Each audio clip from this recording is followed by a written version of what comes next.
Okay, I'll declare the meeting open. I'm Darcy Byrne, I'm the Mayor of the Inner West. I'll begin by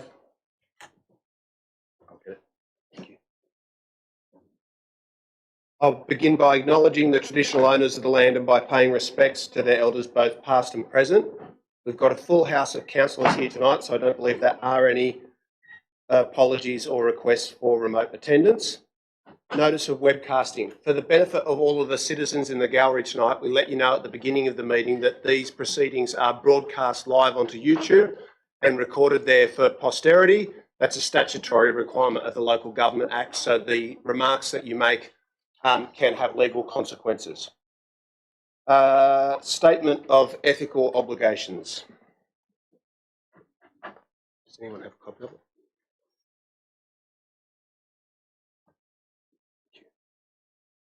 The Mayor and councillors are bound by the oath or affirmation of office made at the start of the council term to undertake their civic duties in the best interests of the people of the Inner West and to faithfully and impartially carry out the functions, powers, authorities and discretions vested in them under the Local Government Act or any other act to the best of their skill and judgment. It is also a requirement that the Mayor and councillors disclose conflicts of interest in relation to items listed for consideration on the agenda or which are considered at this meeting in accordance with the Council's Code of Conduct and Code of Meeting Practice. Thank you for that. Disclosures, councillors. Do we have any disclosures of interest tonight? Councillor Barlow. I declare a non-significant non-pecuniary interest in item 9, Local Traffic Committee meeting, as I work in the office of Kopi Shetty MP, who in her capacity as a member for Balmain has a representative on the Traffic Committee. I will remain in the meeting during discussion and voting on the matter as her vote is exercised to a representative. Thank you for that. Any further disclosures? Councillor Smith? Chair, I declare a non-significant non-pecuniary interest in item 29, which is a notice of motion due to my partner's business associates who work in the e-bike and share bike industry. I will remain in the chamber to vote. Thank you. Thank you for that. Further disclosures? There being no further disclosures. Mr Mayor, in respect of item 43, RFT 3224 cleaning services contract, a tenderer approached me and sought to raise unsolicited comments about the tender process. I ended the conversation and did not provide the tenderer with any information. I'm declaring a non-significant non-pecuniary interest out of an abundance of caution and will remain in the chamber to vote, as I was not provided with any information about the tender process by the tenderer. Thank you for that. Have you provided that word into the minute taker? Thank you for that. Any further disclosures? Mayor, yes. Councillor Antonou? Yes, so I do declare a non-significant non-pecuniary interest in item 43 as a tender approached me and sought to provide comments on the tender process. I'm declaring a non-significant non-pecuniary interest in the interest of an abundance of caution, and I will stay in the chamber as I was not provided any information about the tender from the tenderer. Okay, thank you for that. Any further disclosures?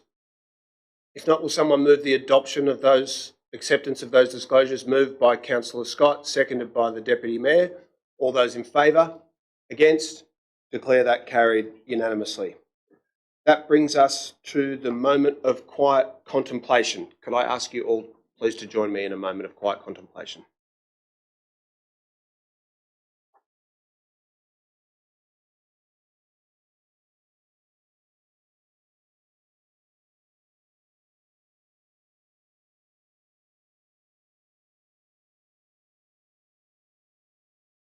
Thank you for that.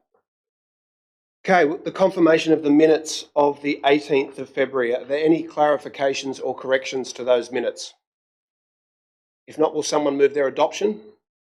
Moved by Councillor Atkins, seconded by Councillor Scott. All those in favour? Against? Declare that carried unanimously. That brings us to the public forum. I'm going to read out a list of the items for which we have speakers tonight who've registered. So if the item that you're here to speak to isn't read out now, you need to come and let us know, because it means that something's gone wrong with your registration. Item 1, lighting trial on sporting grounds. Although I understand that speaker there's only one speaker on that item, I understand that they are withdrawing from that. Item 2, Centenary Reserve all-weather sporting surface development. Item 3, 11 to 11A Edinburgh Road Marrickville planning proposal. Item 6, all-weather fields in Callan Park. Item 10, post-exhibition proposal for an off-leash area for companion animals at Steele Park. Item 14, open space opportunities along rail corridors. Item 22, notice of motion paying tribute to local leaders. Item 30, notice of motion Booth Street connection for White Bay Cruise Ship Terminal. And item 41, notice of motion rezoning of additional former WestConnex dive sites for mixed residential development. So, can I ask, Matt Bowen is here in person, is that right? You're not speaking on the first item? All good? So we'll move on to item 2, which is Centenary Reserve. Now, we've got 5 speakers in favour and 5 speakers against. The Code of Meeting Practice allows for 3 speakers in support and 3 speakers against. So with the permission of the councillors, I'm going to suggest that we just hold item 2 over for 1 tick and ask the speakers for and against to just get together outside and see whether you can rationalise down to 3 people who can represent your views. If there's someone here who's for or against the recommendation for an entirely separate reason, that's fine. We won't hold you back, but it may be that you're actually here representing the same position. So is everyone cool with that? I don't think that requires a procedural motion. I'll move on to item 3. So if I could just ask those speakers just to see if you can get together now and work out which 3 of you would best represent your views. Item 3, Edinburgh Road. And the first speaker is Danielle Blakely, representing Urbis. Danielle, do you want to come forward? Thank you. Now, Danielle, I'll just let you know, and everybody else who'll come after you, our Code of Meeting Practice allows for speakers to speak for 3 minutes. After 2.5 minutes, you'll hear this bell, which is an indication that it's time to work up to your crescendo. We're not in the practice of extending time for speakers from the public gallery. The reason is that if you're the first person tonight, you may well want to go over time, but if you're the last staff member to leave here tonight after midnight, you wish that everybody else had stuck to time. Danielle? Don't think it is.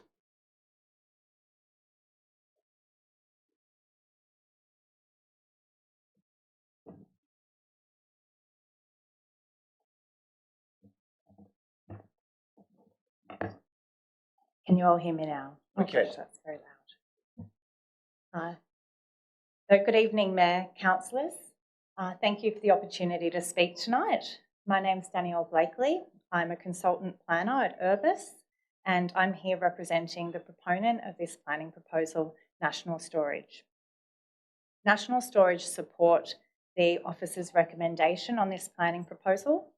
We've worked closely with Council's strategic planning team over the last 3 years to come up with the best strategic direction for this site. The planning proposal will support the delivery of development which is aligned to local, state and national strategic planning policy. The strategic merits specifically, which this project is aligned to, is that it will deliver over 16,000 square metres of additional industrial floor space on already zoned industrial land. This aligns with state, local and national strategic policy retaining and managing industrial lands. It will also provide off-site storage to support housing density in the LGA, which aligns with the Housing Accord targets. Thirdly, it will support growth in local industries and urban services through providing additional floor space for last mile and off-site storage for local businesses. The additional floor space is limited to self-storage facilities, which are a low-impact industrial use, already permissible on the site, particularly compared to other permitted uses in terms of traffic generation and acoustic impacts. Currently, there's negligible landscaping on the site. There is a single tree. National Storage has worked closely with Council to ensure redevelopment will deliver improved on-site landscaping, which balances heat island mitigation, increased tree canopy coverage, and also supports an urban form that is responsive to the urban character of Marrickville. Given the established setting of the site and the 15% landscape target of the Green and Neighbourhoods guideline, which is a statewide guide, we believe that 7.5% landscaped area on this site will deliver a significant improvement for greening and tree canopy coverage while also addressing these critical strategic policy directions. I'd be happy to answer any questions or provide further information to the councillors in considering this item. Thank you. Thanks very much, Danielle. The next speaker is Nick Crang.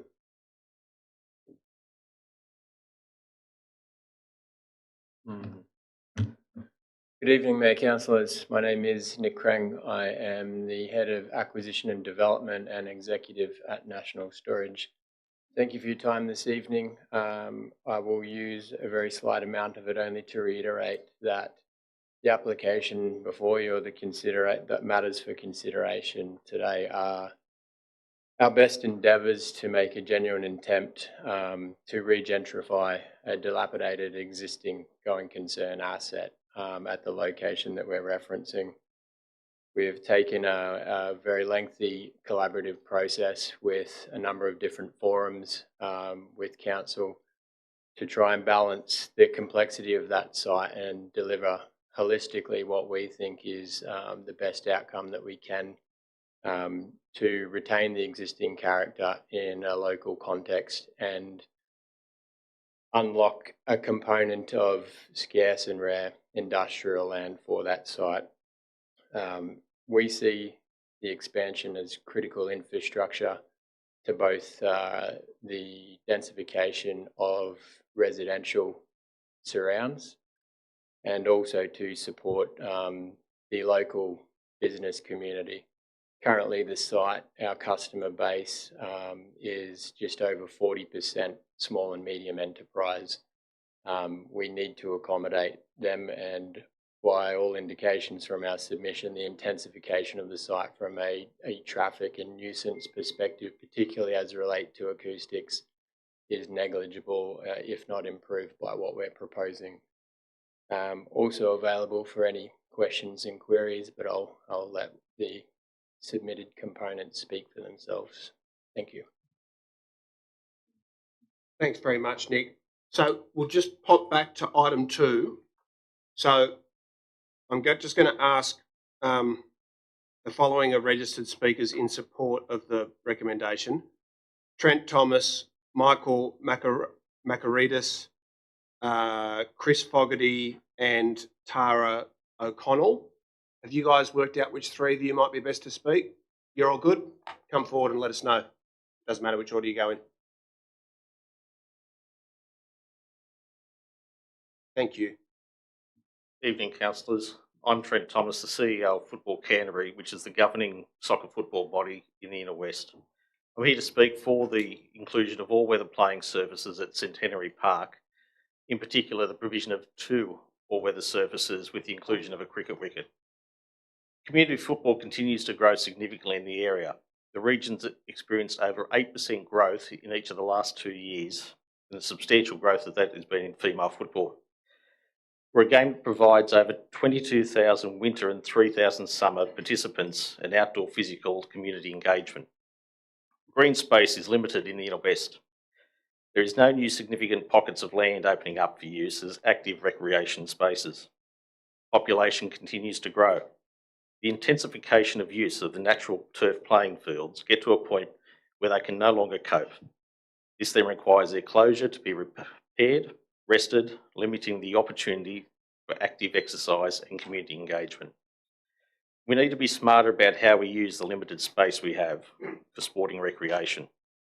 We need to look at alternatives to the current state of play and make smart decisions for the future. Installing an all-weather sporting surface at Centenary Park will alleviate issues around wet weather, impact of the loss of training and games, giving surety to the participants and providing a better community football experience. It will provide a safe playing surface that will remove the chance of divots and the like causing injury to participants.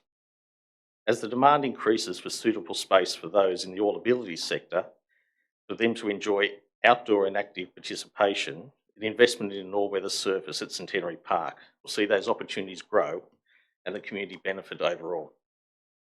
Ultimately, an all-weather sporting surface will ensure that those who want to play have the opportunity to play. It will permit a member club, Burwood FC, and all participants within the Inner West to secure a future beyond the current years. I urge Council to not just look at the now, but invest in the future, to cater for the increased demand being placed upon it on the limited resources with smart decisions around its infrastructure. The demand for year-round forms of the game continue to grow as the population demands. An all-weather sporting service at Centenary Park is a smart and much-needed investment for this community. Thank you. Thanks very much, Trent. Who was next on the side of support?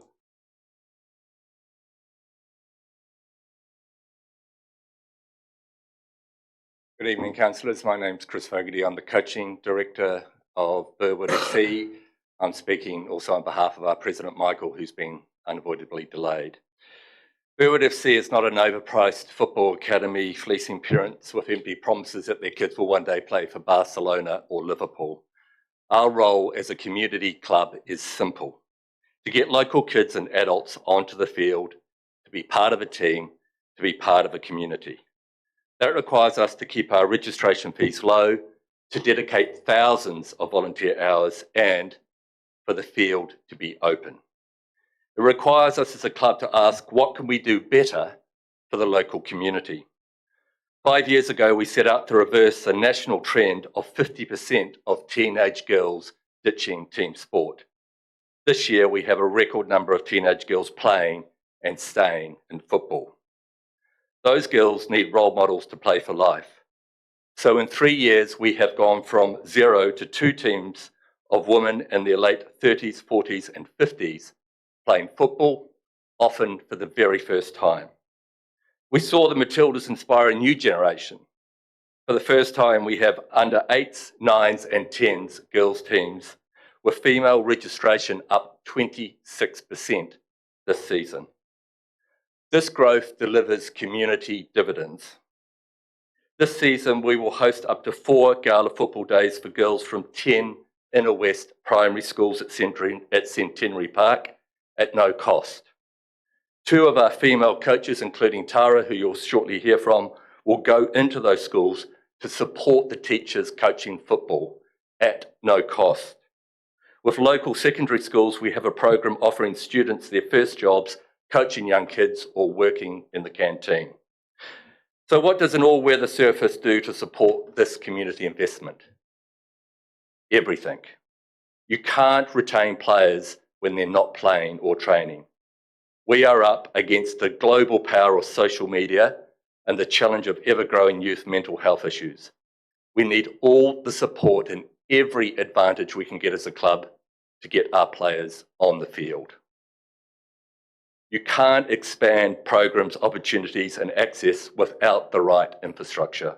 A first-class community sporting facility where access is not dependent on how much money you have. Now, I respect the differing views of the community on this topic, but I'm tired of seeing social media posts and misinformation that claims that they're looking out for the kids and are for our community. Our community is not online. It's on the field, it's on the sidelines, it's in the schools. Our engagement is not measured by hits, likes, or comments. It's face-to-face, in-person, and community-driven. Thank you. Thanks very much, Chris. And who was the last speaker in favour? Thank you.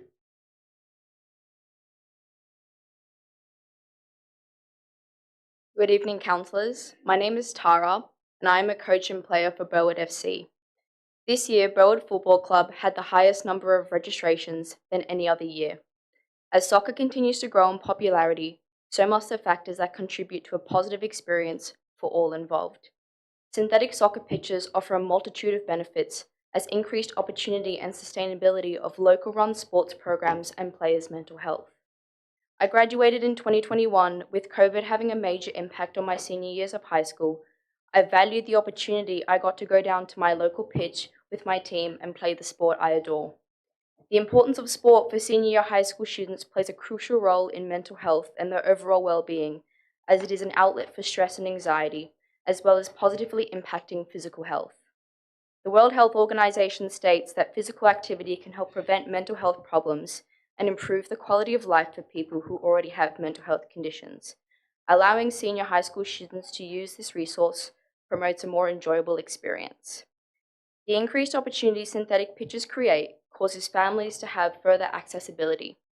Why pay the large registration fee if games and trainings are going to be cancelled every week due to weather conditions?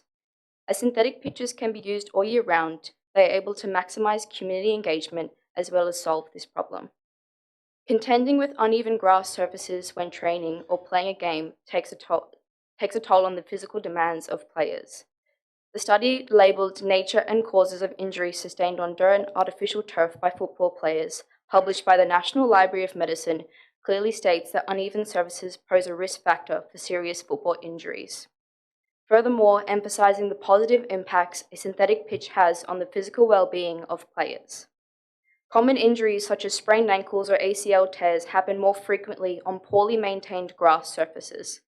This has happened to a fellow teammate of mine last year, where a patch of uneven grass surface caused an ACL tear and MCL strain, causing her to miss half of last year's season and all of the upcoming one. With the consistency of flat surface area on synthetic pitches, it minimises a large scale of injuries. Providing high-quality, durable playing surfaces that can be accessed all year round will boost community participation and engagement for a wider range of people, fostering a sense of belonging and increased opportunity for social interaction.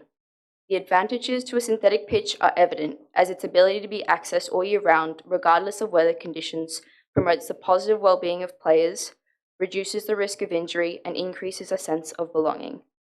For senior high school students, it is crucial we give them the access to these types of facilities in order to assist them in navigating the challenges of a healthy balance between academics and sporting activities.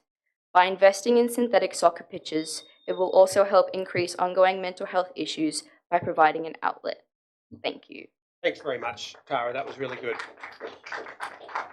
Okay, so can I ask from Cameron, Jimmy, Louise, Ferris and Garnet Brownbill, have you guys been able to work out between you?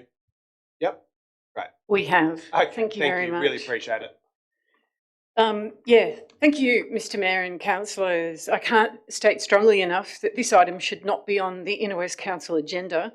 It shouldn't be taking up valuable council time and it shouldn't be taking up ratepayer funds. Unless we know more than our national parliament, our state government, the Australian synthetic turf industry representatives, international environment bodies, New South Wales chief scientist and most of the EU, we should remove it. Heavy metals, forever chemicals in the infill, polyethylene and polypropylene in the synthetic turf component. This is the kind of environmental disaster that has prompted much of the EU to say no to any further rollout of synthetic turf, effectively saying no more to the death of marine life, no more to female sterility, no more to childhood cancers, and that is just the starting point. With plastic grass, the only winners at Centenary Park will briefly be the soccer community until the players and the parents find out what they really signed up for. Ashfield Cricket Club and its proud local history needs more wickets to accommodate growth, not less. And if you want to talk about sport and mental health, then that's exactly where that takes us to. Why are we pitting sporting codes against each other when clearly the issue is environmental degradation and compromised community health versus maintaining a good, clean, natural sporting environment shared by all for generations to come? And Tara touched brilliantly on this just now, that the maintenance of these turfs, of these fields is so important to our children and our future children. The only easy way forward, in fact, probably the only way forward, is to suspend this item and the associated community consultation until the findings of 2 select committees are published, and then to follow their recommendations in terms of management and process to protect our communities in the future. And I know that this is a proposal to begin the community consultation process, but Centenary Park community, be wary, because look at what happened to the community consultation at Callan Park when only one part of the community was actually listened to. Field maintenance is the real problem. Council recently did an upgrade at Eastern Park. It was closed only a few months later. Why? No review was done. Complaints about the quantity of sand on fields are regular. No wonder our grass doesn't grow. We need a full review of field maintenance standards so that all our council fields get the benefit of professional maintenance and all sporting bodies are treated equally, not just those who have the biggest clout with council. The costs will be high. In fact, Council's 2 reports this evening show that its sports budget can't even fund a single plastic field. Council needs to raid its reserves to fund these. So how does it plan to pay for these in the future? It is not a cheaper option for ratepayers, and they need to be maintained, these fields, and they need to be replaced every 7 or 8 years. And look at what we did with Tempe and Arlington. Thank you very much. Thanks very much for that. I'm not sure who was next on the list of speakers against, but if you could introduce yourself. Good evening, everyone. My name is Cameron Coombs. I'm representing Ashfield Cricket Club. We are the original hire of Centenary Park, and we've been hiring that ground for 51 years. There's no other ground nearby for us that we can use as a home ground for under 13s and up for adults, as other grounds are too small for us. Our position is we would like option 1, which is to maintain and renovate the current natural turf that is on the turf surface. To my knowledge, the budget has been approved already. With the major cost of living crisis going on, there seems no point in investing extra money unnecessarily into synthetic fields. By transitioning to synthetic fields, we feel that we can't play on these surfaces. It's not suited to cricket, especially during summer times. We've been advised that it could be up to 35 degrees hotter on the surface, so that means we're looking at a 35-degree day where under 12s and under 13 kids could be stuck 65 to 70 degree heat for multiple hours. That's a concern. Plus, we're concerned with not being able to dive or catch in the field, the scratches of the surface, plus the health and safety issues of increased injuries to legs and arms. Options 2 and 3, whereby either half the field gets transitioned to synthetic or the full field, both don't work for us because we would not have enough space to have a ground to sufficiently use as a cricket field.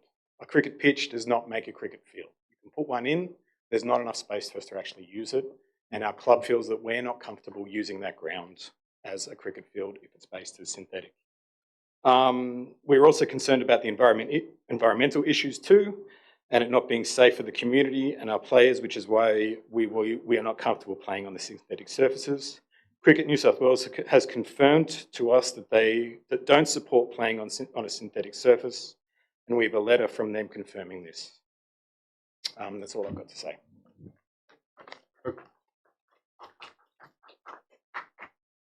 Well, is there one more speaker against? No? There might be. That's myself. Okay, Ferris. Yep, got you there. Yeah, oh, sorry, Jimmy. Yep, sorry, Jimmy, my mistake. Please proceed. Yeah, well, my name is Jimmy Callan. I'm speaking on behalf of the Canterbury and Western Suburbs Cricket Association. I'm the treasurer and one member there.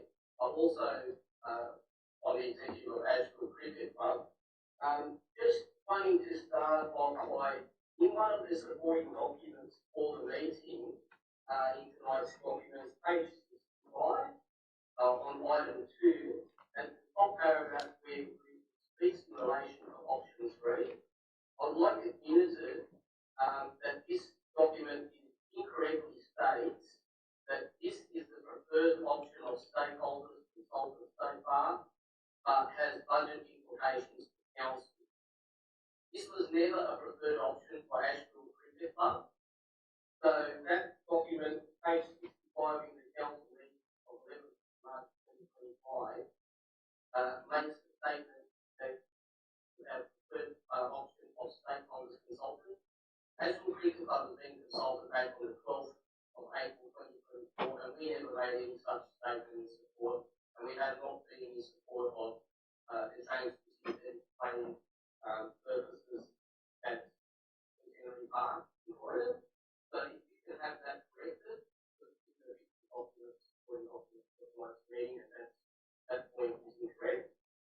Just on that, Jimmy, we'll take that. This is recorded publicly, so that's a background report that the officers have provided, but you're speaking on behalf of the club, so we'll accept that at face value. So we can't amend the report, but I think everybody's very clear about the position of the club. Yeah, the report that's a misleading statement in the report. So I'll get to my statement in that case. Because the Edinburgh Western Suburbs Cricket Association has 28 clubs, all of which play at Centenary Park, and we have 2,253 registered players that also play in games played at Centenary Park. My colleague Martina Watson in New South Wales and also the Secretary of the West Harbour Cricket Association and attached to the wine competition, they have 40 clubs that play in and 3,200 registered players play at that location. Now, why we are opposed to having the surface training, the only option we see as being viable is option one, but the current act is serving the community needs all sports and activities. So we think that's the only viable option. Of the three options, option one is our preferred option. This would have taken that surface, surface. Making the surface is synthetic would suit some sports, but it would not suit others. This would be council's preference in one group over the community over another. In option three, Centenary Reserve will not be reduced to a single pitch. This would be insufficient as its current pitches, both are being used to make things season. So this defeats the argument. Jimmy, I'll just ask you to finish up as your time has expired. Okay. Well, it defeats the argument that all weather surfaces would mean more people can use the facilities, it would simply mean different people. So option one. Jimmy, I'll just ask you to conclude your remarks, please. Yeah, okay. If option one is the only possible option that council feel to vote for, and why should we do anything at all? Is it enabled? Is it to enable? No, sorry, Jimmy, I'm going to have to pull you up there, mate. Like, I appreciate your remarks and you've explained your position very clearly, but your time has expired. Thank you. Okay, we've dealt with items 2 and 3, which brings us on to item 6. We've got the same problem for item 6. We've got 3 speakers for and 7 speakers against. So could I just ask that all of the speakers against just get together outside very briefly and see whether you can delegate 3 of you to represent your position. It's fine if there's something different that needs to be raised, but if you could see how you go, and we'll come back to item 6 in just one tick. So that brings us to, with the permission of the councillors, we'll go to item 10. Post-exhibition proposal for an off-leash area for companion animals, Steel Park. And the first speaker is Donielle Harrison of Marrickville.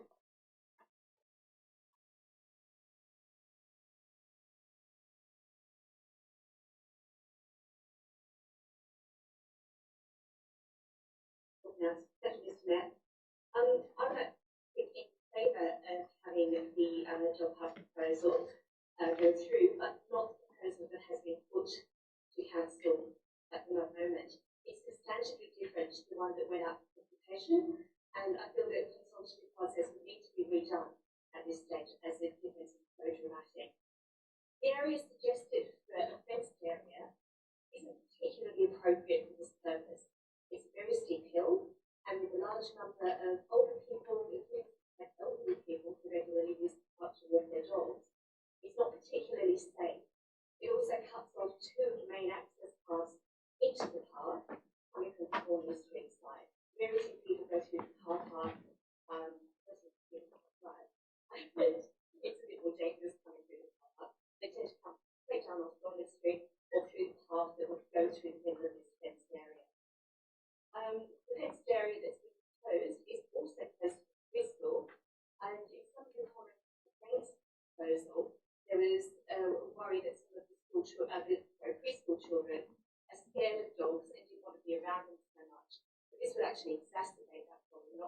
involve it.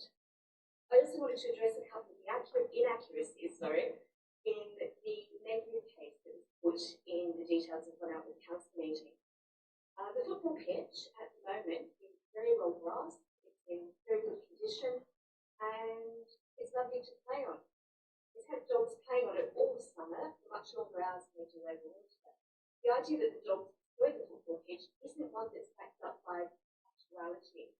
Football destroys football pitches, and so it should. That's what they're there for. It's meant to have fun running around playing, like society. Dogs are not really an issue on this area. The idea that there's been a notable increase in the number of dogs in the park, that also doesn't really bear up. I've been a regular user for over 7 years. I'm probably there for 1 or 2 hours every single day, and probably about half the peak that there was in COVID for the number of dogs that are there currently. Also, as I just mentioned, I spent a lot of time in the park. The idea that there's been a series of attacks on children from dogs, I've never heard of such a thing. Well, only at the previous council meeting where that was also raised. I'm very well connected amongst park users. I talk to people there every day. They talk to other people. Rumours go around very quickly when it does happen. When people have been acting weirdly in the car park, we hear about it very quickly. I just simply have not heard of an attack on children. There have been 2 attacks in that 7 years of dog on dog. One of those was 2 leash dogs attacking each other. And that's over, as I said, a 7-year period. So the dog park community, it's a very warm and welcoming community. I don't actually even own a dog. I just hang out with them quite regularly, chat to them every day about doing exercise in that park. They're really nice people. They're dogs are sweet, they're dogs are friendly. The children are often going up and meeting the dogs for the first time. Can I ask you to conclude your remarks, please? I will. It's really lovely. They'd be very happy to work with the council for an alternative solution, but this proposed solution isn't it. Thank you. Thank you very much for that. Okay, Kate Yatt of Marrickville, who is online. Kate, are you there?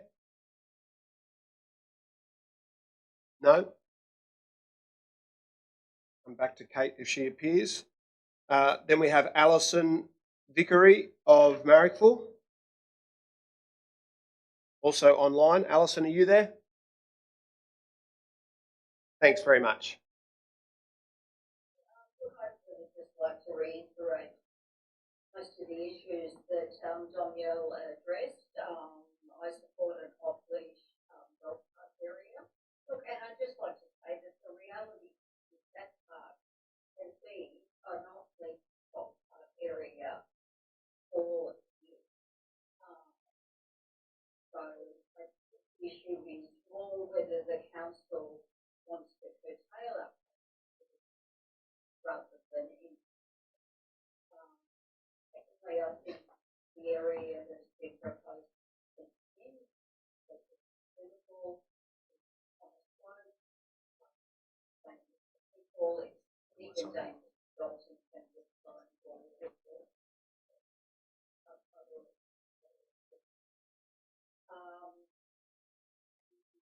also,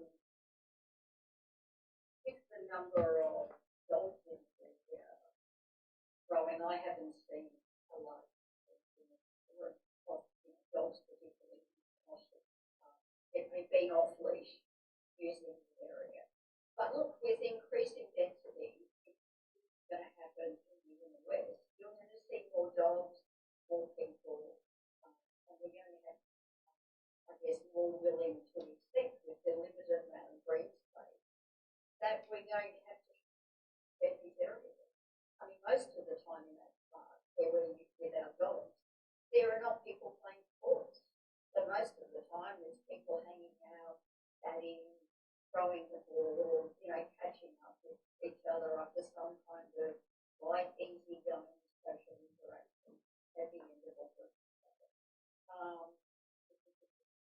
Football pitch, most of the dogs are small. They're not particularly, I guess, energetic or aggressive in terms of the area.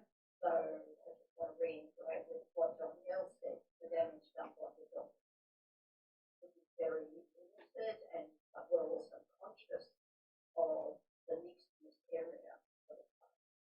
maybe the council, rather than spending $18,000 on a fence, would rather spend the money on improving the facilities for the football people, having places for kids, and the dog people having places for those who can't sit on the ground.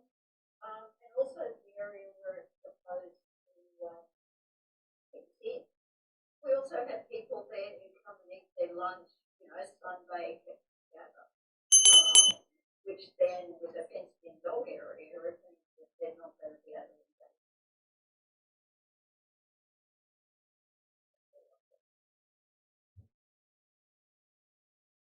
Thanks very much for that, Alison. Our next speaker is Helen Videnovic-Drudis of Earlwood.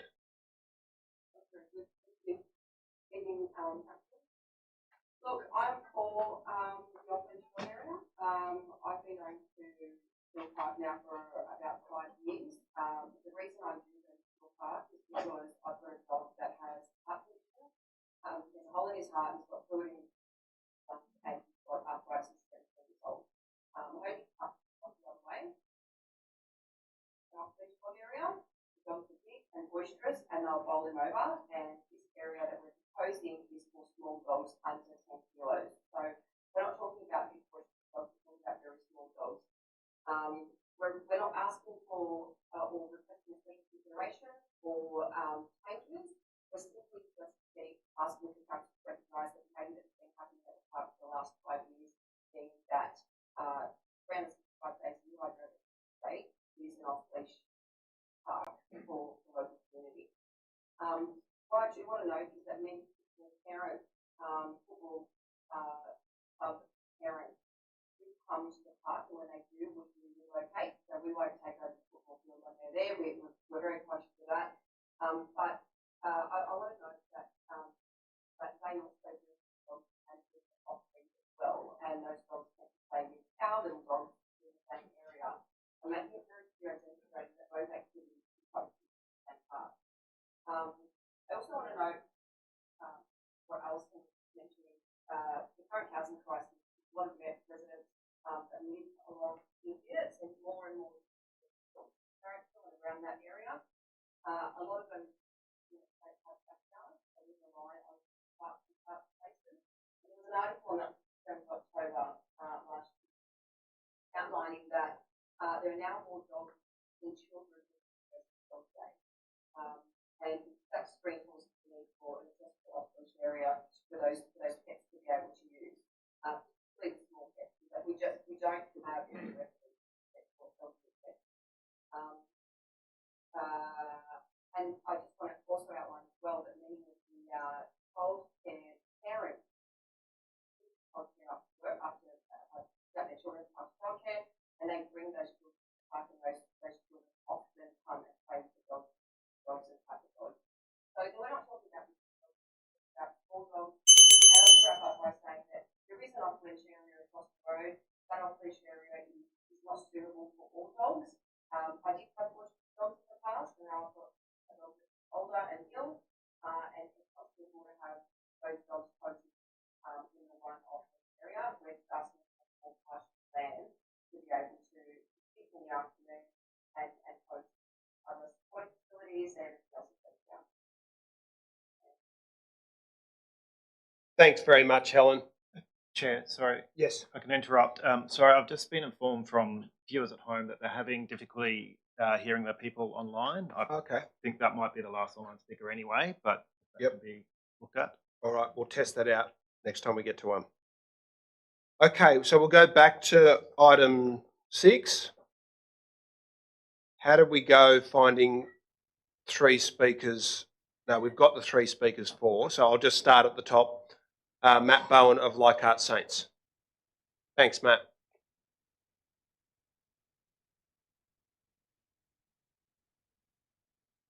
Thanks, Mayor and Councillors.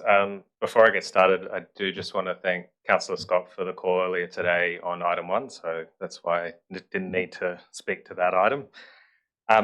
I'm here tonight as President of Leichhardt Saints, representing over 1,200 players to voice our strong support for proceeding with the detailed design, planning approval and delivery stages for 2 all-weather fields at Callan Park Having addressed Council 3 times previously on this matter, I won't go over the more than established need. Tonight, I'd like to focus on 2 specific aspects of the proposal. Firstly, I want to thank Council staff for choosing the Brockville Crum infill for these fields. Both Leichhardt Saints and Balmain DFC have consistently lobbied for natural infield materials, specifically against the use of rubber crumb that many project opponents have incorrectly claimed would be used. The choice of Brockville represents best practice in all-weather field technology and addresses many of the concerns raised by the community. This organic material maintains significantly cooler surface temperature during hot weather, up to 15 to 20 degrees cooler than rubber alternatives.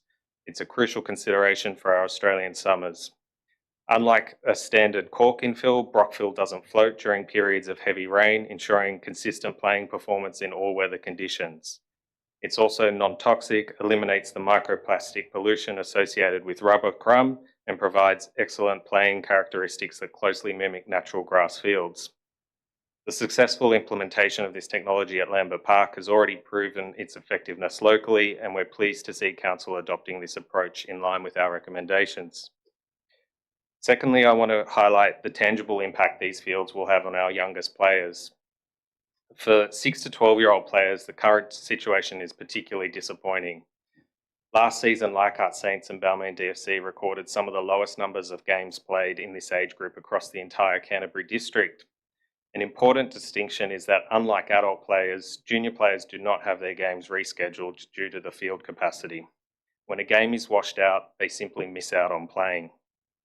When we look at clubs like Strathfield Strikers, Belmore Eagles, Enfield Rovers and Concord Juniors, all who have achieved significantly higher numbers of completed games, the common factor is clear. They all have access to all-weather fields. This isn't coincidence, it's direct evidence of how all-weather surfaces ensure consistent playing opportunities regardless of weather and intensity of use. For a 6-year-old who's been looking forward to their weekend match all week, telling them that their game is cancelled, often the 5th or 6th time in a season, is heartbreaking. With all-weather surfaces, these children will have the same reliable access to sport that clubs in other councils already provide. We've reviewed the concept designs in the report and fully support the direction. Thank you. Thanks very much, Matt. Now, the next 2 speakers are against, so I'll just ask, how did we go with getting the 3 speakers against? Any success? Yep. You want to come forward and let us know your name?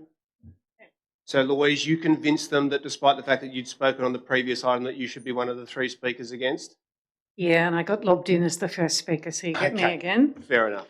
So, Mr. Mayor and councillors, I'm going to say one more time that this item shouldn't be on the council agenda. The composition of the synthetic turf, and I understand that the Brookfield infill is substantially better. We are still using products that create the turf that is still fragmented during the lifetime of the turf, and it is still washed into our waterways.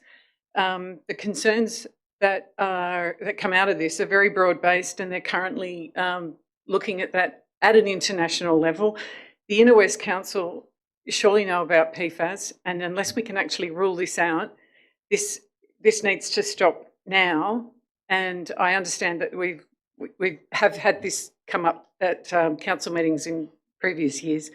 This is I do get tired of talking about this. The Australian Parliament Select Committee, the New South Government Select Committee, the Australian synthetic turf industry themselves, who are probably part of the recommendation of the Brookfield infill, they're all people who are still talking about this, yet we're talking about rolling it out. International environmental bodies don't think enough has been done to make this environmentally sound.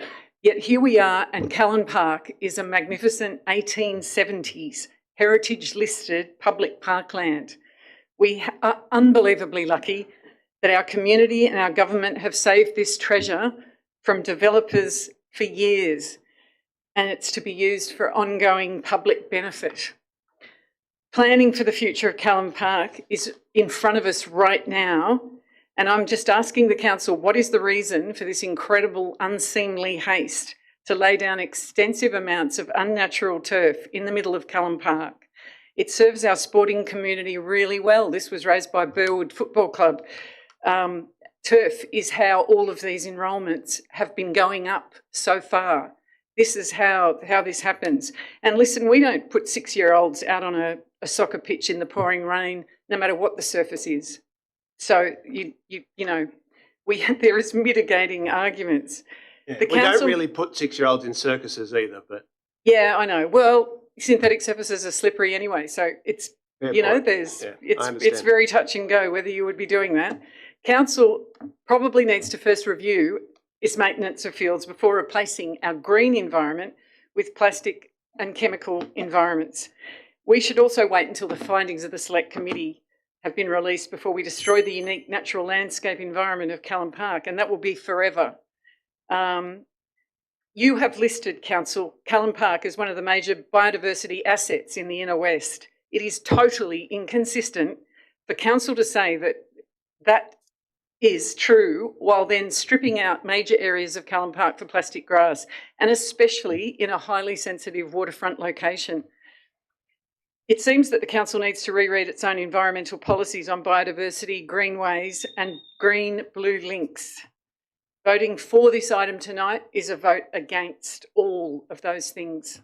thanks, Louise. Thank you. Thank you very much.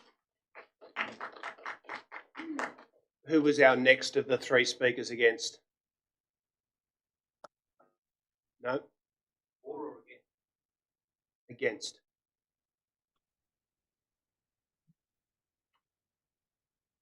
Mr Mayor, councillors, it is more than a year since this proposal was put forward. There is still no approval from GSP. There is still no approval from the Heritage Office, and the promised state government funding has still not been received. I noticed in the report that Council is now looking to pass this cost on to ratepayers. Inner West Labor must ensure that state Labor fulfil their commitment and to protect our ratepayers. This is about grant funding, and we were promised that. Callan Park is a site of state heritage significance. It is one of the 5 iconic parklands in Sydney, and it's a rare 1870s landscape. Callan Park is also one of Council's key biodiversity assets and environmental assets. Why would Council choose this location to lay down such extensive amounts of plastic turf? Our ratio of green space in the Inner West is the 2nd lowest in New South Wales, yet tonight we see Council continuing to remove green space. Under the GSP, we now have reached a defining moment for the future planning and recognition of Callan Park. Council is part of this process and should participate in good faith. Yet Council is desperately rushing through a development proposal before any critical planning can take place. If any other organisation did this, we'd be calling it out. Our community has fought off developers at Callan Park. We have fought off commercialisation. We have fought to maintain community and sporting use, and will continue to fight those who are determined to restrict use and to adversely impact on Callan Park. Callan Park provides for our community, and it includes 5 ovals. Council's proposal, however, will see the restriction of some sports in Callan Park for the first time in 150 years. It will restrict some of the sports use. The natural turf fields at Callan Park have been an immense benefit to our community and to the growth of our sporting clubs. In fact, one club tells us that it is the biggest soccer code in New South Wales. In fact, it draws far more membership than those clubs that do have synthetic fields. Sports clubs in our area will soon have access to a new full-size playing field and a large training field at Rozelle Parklands. I hope that this will help to meet the demand of clubs without the need for plastic turf and its associated health risks and environmental damage. The main issue we face in the Inner West is poor field maintenance. Our fields do not need plastic. They need a level of maintenance that sports users can rely on. More plastic fields will not satisfy the wider sporting community, nor provide more sports options for our children. It will limit these options. Poor field maintenance saw the Women's A-League Soccer pool games from Leichhardt Oval only last year. I'll ask you to conclude, sir. Your time has expired. Sure. They said that they would not return to Leichhardt Oval. This has caused reputational damage to council, and it highlights So the you're out need of for better time. maintenance. I'll ask you to conclude your remarks. Thank you. Great to see you again, John. Okay, Thomas Britton of Balmain in support.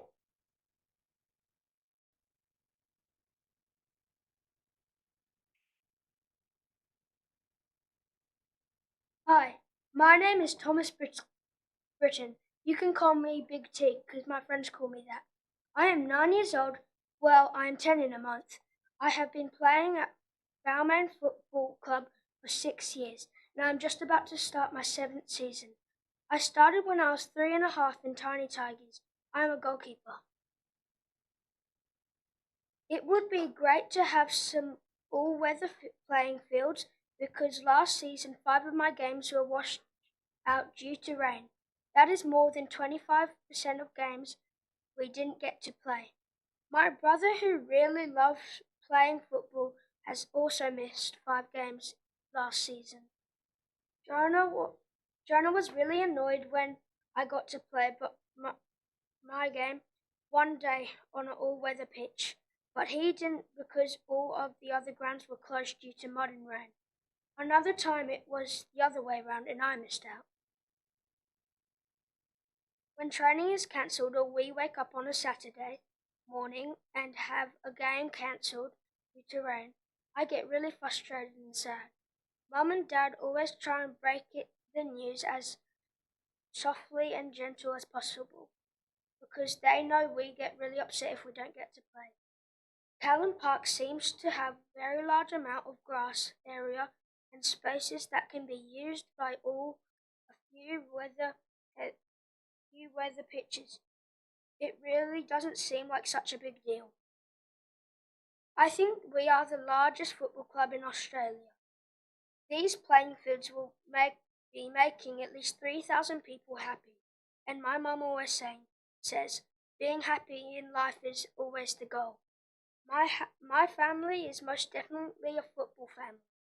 My brother and sister play, and my dad coaches. My uncle plays in the NPL, and my pop is the manager of Blacktown City. My friends at school play too. I am not allowed to watch Ted Lasso, but all my family agrees. Football is life. Thank you for listening.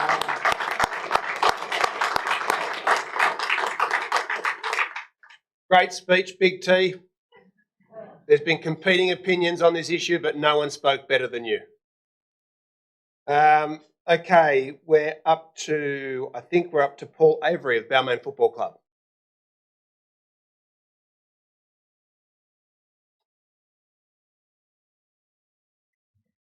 That's a very hard act to follow. Good evening, my name's Paul Avery, and I speak to you tonight as President of Balmain and District Football Club, which, as Big T said, is Australia's largest community football club in Australia's largest team participation sport.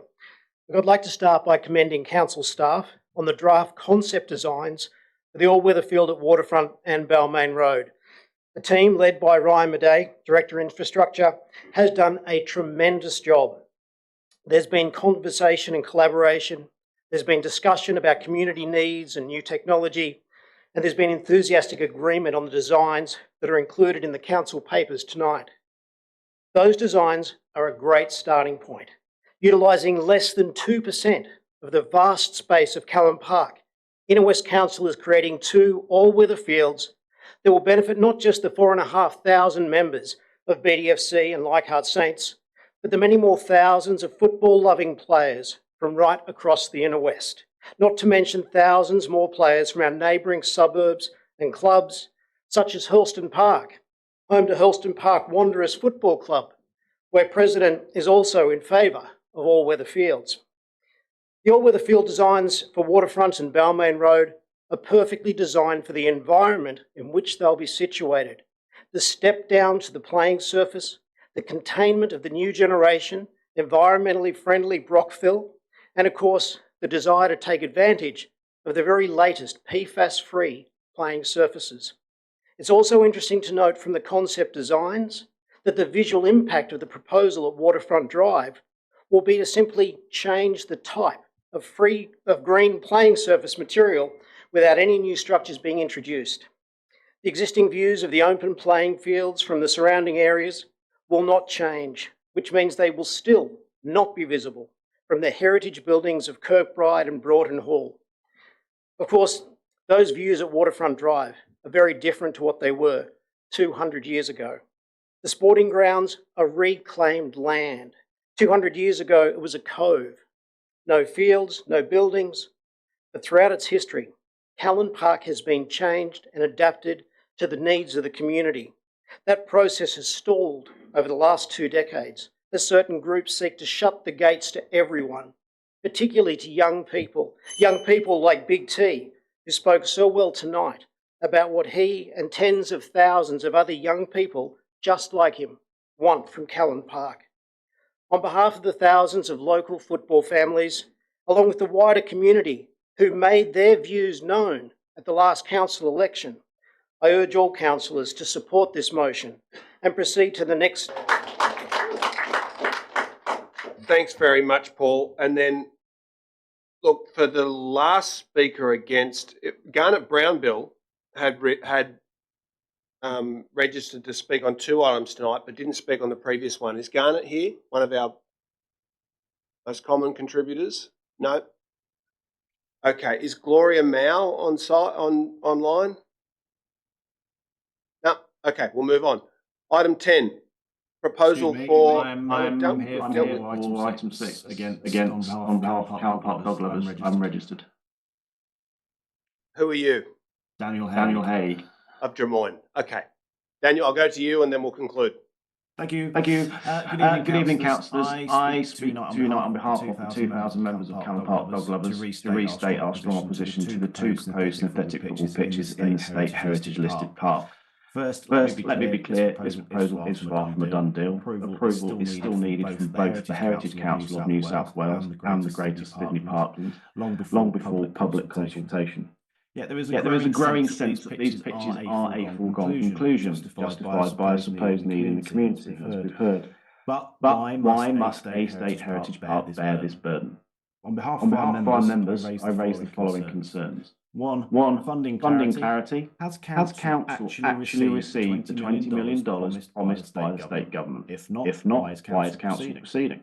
And if funding falls through, are West ratepayers aware that Section 711 contribution, their money may be used to fund synthetic turf in a heritage listed site?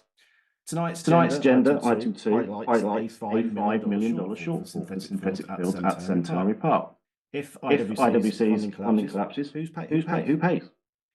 How much maintenance per year is this really going to cost the taxpayer over the life of each pitch? Two, lack of alternatives considered. Unlike Centenary Park's proposals of 3 options, no alternative natural turf plan or costings have been presented for Callan Park. Why not? Back in 2016, soil scientist Dr. Mick Batten provided a plan for natural turf at Waterfront Green designed for heavy, long-term use. Why has this been ignored? Three, poor planning decisions. We've already seen the main pitch location moved away from the refurbished proposed clubhouse, the logical focal point for events. Why? Does this hint at future expansion plan? If so, why aren't we being told? If a second pitch emerges later, who's going to fund that? The community, council, private interest. We need that transparency now. 4. Environmental and safety impact. The pitch's proximity to the heritage fig tree embankment, a crucial ecological barrier, hasn't been properly addressed. Excessive concrete paving will strip more green space from the heritage park. Fencing, whether it be or not, I think will be terms and conditions that we say it has to be fencing, will create exclusivity for BDFC and LSFC. And who will fund the necessary park infrastructure? New amenities, car parks, road safety measures. Callan Park is already unsafe, with cars speeding through pedestrian areas at high speed. It's not long before a serious or fatal injury occurs. And then item 5, off-leash access. Finally, we demand clear confirmation that off-leash access to these fields will remain as guaranteed under the GSP's Companion Animal Management Plan of 2022. In conclusion, before any progress on this damaging proposal, these questions deserve full public answers. Callan Park is a shared space, not an exclusive sporting complex at the expense of heritage, environment and community. Thank you. Thank you. Thanks, Daniel. Okay, we're on to item 14, open space opportunities along rail corridors, and we have Neil Corkery of Marrickville in person. Neil, are you here? Yeah, thank you, Mr. Mayor and councillors. It's actually Noel Corkery. So I'm a landscape architect by profession, founding director of the Landscape Foundation of Australia, which is a not-for-profit organisation that promotes the creation and management of high-quality public open space for the health and well-being of people in Australian cities and towns. Support for the proposal to investigate the creation of a new public open space over the railway cutting at Dulwich Hill Station directly aligns with the purpose of the foundation. The importance of new public open space for the health and well-being of all ages who will move into the TOD zone around Dulwich Hill Station should not be underestimated. The current review of the LEP should include an assessment of the amount of new open space that's needed to meet the requirements of the increased population. Decisions made now will impact future generations of families and individuals.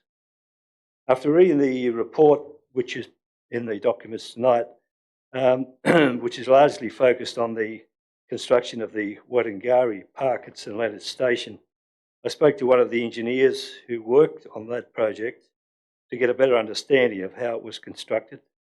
And a few issues that came out of that discussion included the construction, which involved the use of 30-metre long precast concrete super T-beams, which required the largest crane in Australia to lift them into position, was a relatively expensive option.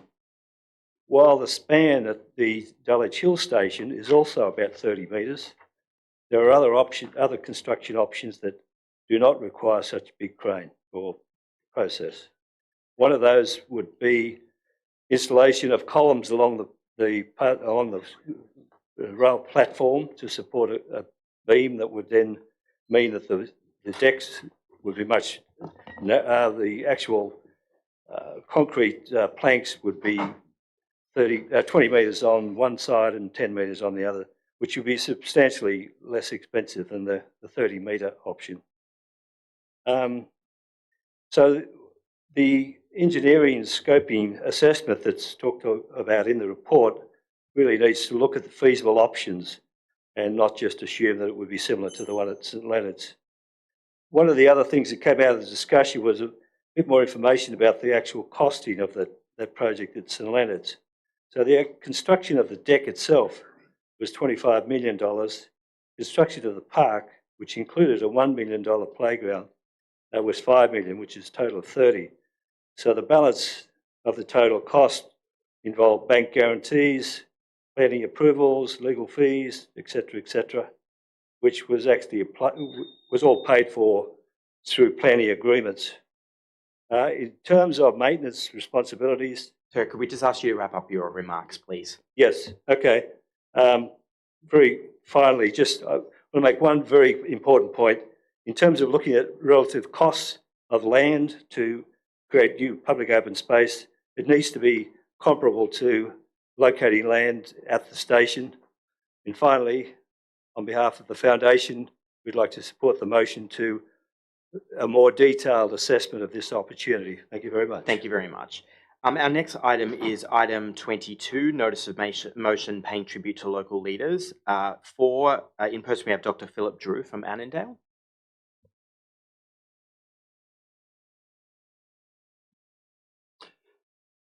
Mayor and councillors, I support the motion to pay tribute to Neville Wran. This is an opportunity to do something superb and fitting. A design ideas competition would produce a broad spread of creative ideas with an exciting, engaging outcome. Wran left public life 39 years ago. Only a person over 60 would remember him. It is vital the younger generation is involved. Squares are notoriously difficult.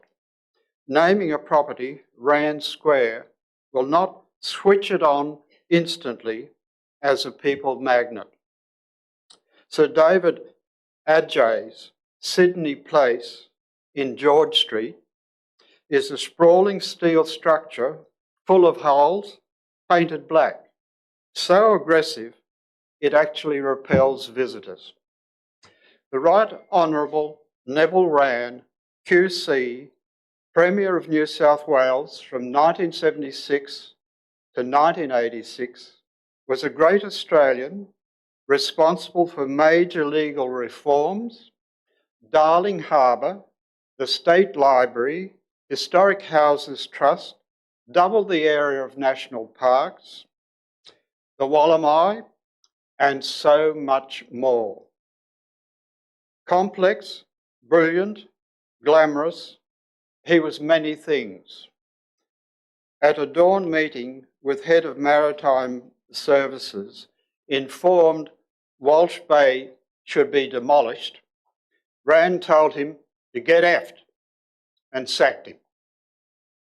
That was all about saving harbour maritime heritage.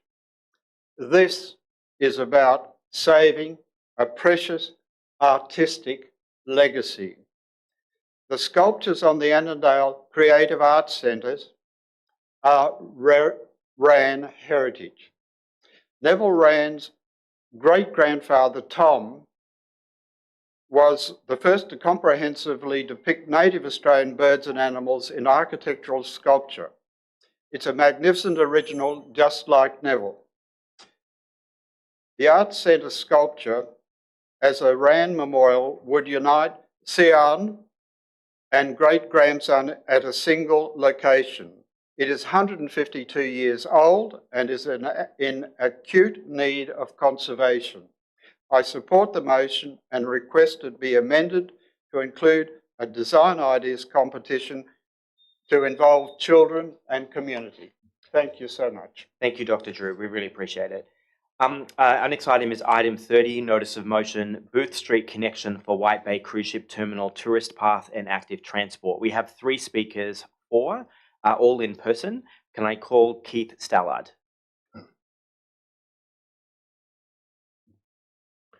Mr. Deputy Mayor, councillors, good evening. My name's Keith Stallard and I stand in strong support of item 30, Councillor Ferguson's motion, Booth Street connection for White Bay Cruise Ship Terminal, tourist path and active transport. I speak on behalf of the Sustainable Transport Group of Climate Change Balmain Roselle, which counts about 1,000 supporters and followers. I also speak for the residents of Balmain and Roselle who walk, use wheelchairs, push strollers and ride bikes, including the residents of White Bay, where I've lived for over 20 years. White Bay is an often overlooked part of Balmain, but it does have one unique asset, the port. Over 1 kilometre of semi-industrial foreshore is open to the community during daylight hours. However, there's a catch. There's only one way in and one way out, the gate on Robert Street. Councillor Ferguson's motion seeks to change this in the simplest and most effective way by opening a second existing gate where Lower Booth Street meets the port boundary fence. A small action, but one with big benefits. It would provide a safer, more convenient and more enjoyable active transport route from the eastern parts of Balmain through the port, along Robert Street to White Bay Power Station, the Roselle Parklands, the Anzac Bridge and finally to the city. Opening the Lower Booth Street gate will progress Council's stated priority of, and I quote, increasing the number of people cycling by expanding the bike network to make bike riding a low-stress and convenient transport option. The proposed wayfinding and information kiosk will also make accessing the port and the cruise terminal easier. It will encourage tourists and port workers to visit Balmain's commercial heart on Darling Street, supporting local businesses. As a community representative on the Port Authority's Glebe Island and White Bay Community Liaison Group, I can report that opening the Booth Street Gate has been actively discussed over recent months. Encouragingly, at the Liaison Group's meeting last Wednesday, the Port Authority confirmed its intention to explore this possibility with Council. This demonstrates that collaboration is possible, and now is the time to turn discussion into action. By supporting this motion, Council will be taking a simple but meaningful step to improve the quality of life for local residents, promote active transport, and unlock economic and social benefits for Balmain. I urge you to support Councillor Ferguson's motion. Thank you. Thank you, Mr. Stallard. Our next speaker is Eloise Gilding of Balmain. Okay, come forward, of course. Are you Emily Keyser? Yeah, I'm Emily. Is that Cheeser? Sorry, thank you very much.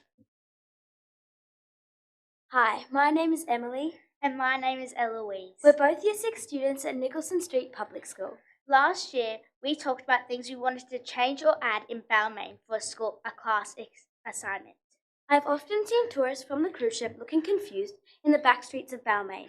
They've often asked questions about where the shops and the wharf are. Our idea is an information stand to help tourists and residents to find their way in Balmain when getting off a cruise ship, airplane, cabs, or just don't know where they're going. We both worked on the idea at school and sent some suggestions of what info we think would be useful to Councillor Kerry Ferguson. This would make a big difference in Balmain because it would bring more money to local businesses. We think this will solve all their problems and make Balmain more tourist friendly. Thank you for listening to our speech about how we can make the Inner West a better place. Thank you both so much for that. That was excellent. Young people have set the bar tonight for us all. Our next and final item is notice of motion rezoning of additional former WestConnex dive sites for mixed residential development. We have one person speaking against, Nicole Rawson of Ashfield.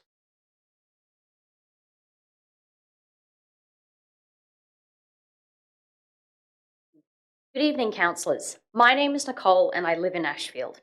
I'm here tonight to speak against item 41. While I praise the council for being so active in identifying the WestConnex dive sites as future places for housing development, what I strongly disagree with and was shocked to see is that not once in the motion does it mention the land being used for public housing. It's all well and good for you to write to the Premier, relevant ministers and Landcom advocating that the rezoning be sped up as a matter of priority, but it shouldn't be for mixed use and mixed market residential development as stated in the motion. Yes, large parts of the proposed development should be used for low-income rental housing for essential workers, but first and foremost, public land should be used for public housing. New South Wales Minister for Housing, Rose Jackson, made election promises that all government sites would include public housing, and yet in this motion there is no mention of it anywhere. The Minns government has reneged on this promise and says instead now that 15% of the developments will have affordable housing, but affordable housing is not affordable to those who desperately need and deserve public housing, and that does nothing to solve our current housing crisis. Councillors, I'm sure you know the facts. As of the 31st of January 2025, the New South Wales Housing Register recorded 64,280 households awaiting social housing, with 1,855 of those coming from the Inner West alone. As such, I beseech you to stand up to the state government and install in this motion that public land is used for public housing and that there is a firm commitment to do so. The public land could be used for public good, but this would be privatising it instead and taking valuable resources and opportunities from everyday working people who need it the most. Please clearly state and outline that these developments cannot be defined by whatever metrics the state government wants, and certainly not defined by an intangible, wishy-washy, and easily changeable to whatever you want it to mean commitment to profit, mixed use and mixed market developments. Because, let's be real, we all know these sites will become majority for profit if nothing is done to curb the greed of developers and the state government. Public housing is a human right, and it starts with you here fighting for the people in this community and the public housing we so sorely need. Remember your values and who you're working for, the public, who deserve public housing on public land and should be explicitly included in this motion. Thank you. Thanks very much. Deputy Mayor, if I might just make a comment to the Speaker, please. I'd just like to correct the record. Okay. Thank you. Nicole, I appreciate your comments. Item 3 of this motion calls for a significant portion of government-owned housing. So I'd just like it to be on the record that government-owned housing is public housing, and that is explicit in this motion. Thank you. Thanks for the correction. Our final speaker for tonight is also speaking on this item, Emily Lockwood from Summerhill, who is speaking for the item. Thank you for having me, councillors. I was delighted to see that the state government had agreed to create more housing on the Camperdown former West Connect site, and I hope that our communities can soon celebrate wins like that and those outcomes on these sites. By building up on that site, we're now looking at a wonderful mixed site with much more essential worker and affordable housing than was previously planned. Haberfield residents and council planners have made it clear that they will not otherwise allow new housing there. Planners have said it's not a housing growth area, so the council should zone for high-rise on these sites, given the rest of the suburb has been deemed untouchable by them. We know that Haberfield has an ageing population, a higher median age at the last census than other local suburbs, and building more homes here gives people opportunities to downsize if they wish, as their housing and accessibility needs may change. While it may even give opportunity for those people's families to move into the area, something deeply needed as we are spread so far from our families and friends at this time due to the housing crisis.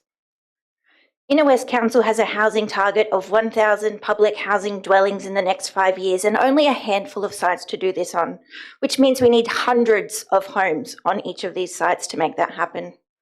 On my walk to the chambers tonight, I have walked past multiple people in the rain who will be sleeping on the street tonight.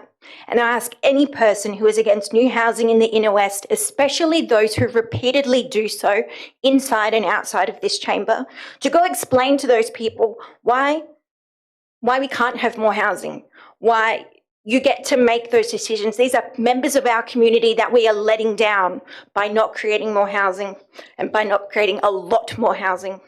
It's disgusting that so many in all levels of government show complete indifference to this by their lack of action. So I strongly welcome this opportunity to look at and then commit to new housing and real numbers. We need to deal with what we currently are facing. We need to deal with what we can actually take action on, rather than the ideal that we all wish that we were in. Thank you. Thank you very much for that. That concludes the contributions from the public gallery. So you're all welcome to stay here for the duration of the meeting. However, if you want to go home, you are able to watch the proceedings live on YouTube. We can't guarantee you that the order in which your item has been listed on the agenda is the order in which it will be dealt with. So things move around quite a bit depending on various priorities. So please feel welcome to stay, but you're not obliged to.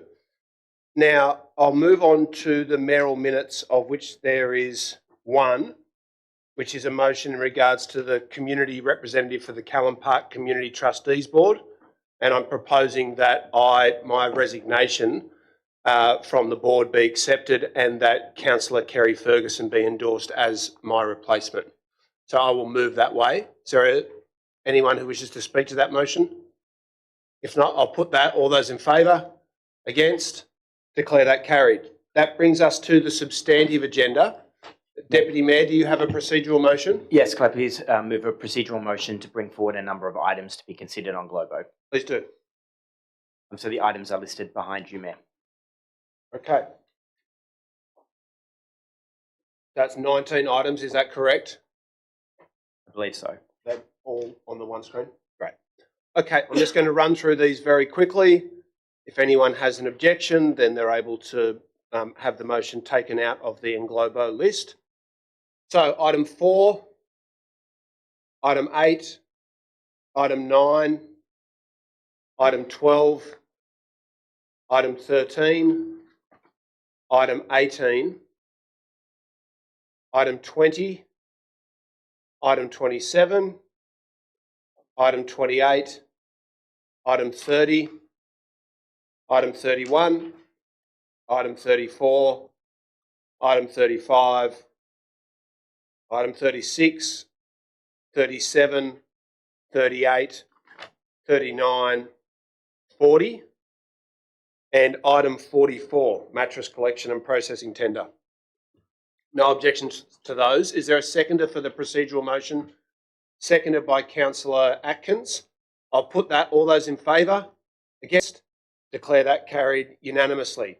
So that brings us to, I'll just ask the officers to update a list for me of the items that have been adopted and the outstanding ones. That brings us back to item 1, lighting trial on sporting grounds. Councillor Ferguson. Thank you, Mayor. I'd like to move the adoption of this report, but with amendments. Yes, do you wish to speak to those? They've been displayed on the screen. Yes, famously, briefly.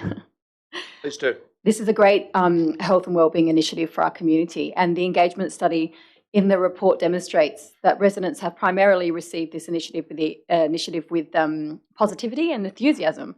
In the winter months, it's not unusual for many people to arrive home well after dark, and the extended lighting in our open spaces over the winter months facilitates a safe outdoor environment where people can exercise and walk their pets.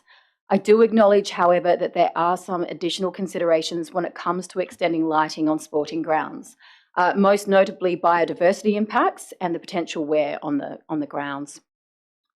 Biodiversity impacts were not measured during the 2-month trial last winter, and I do think that is something that we should measure and report on.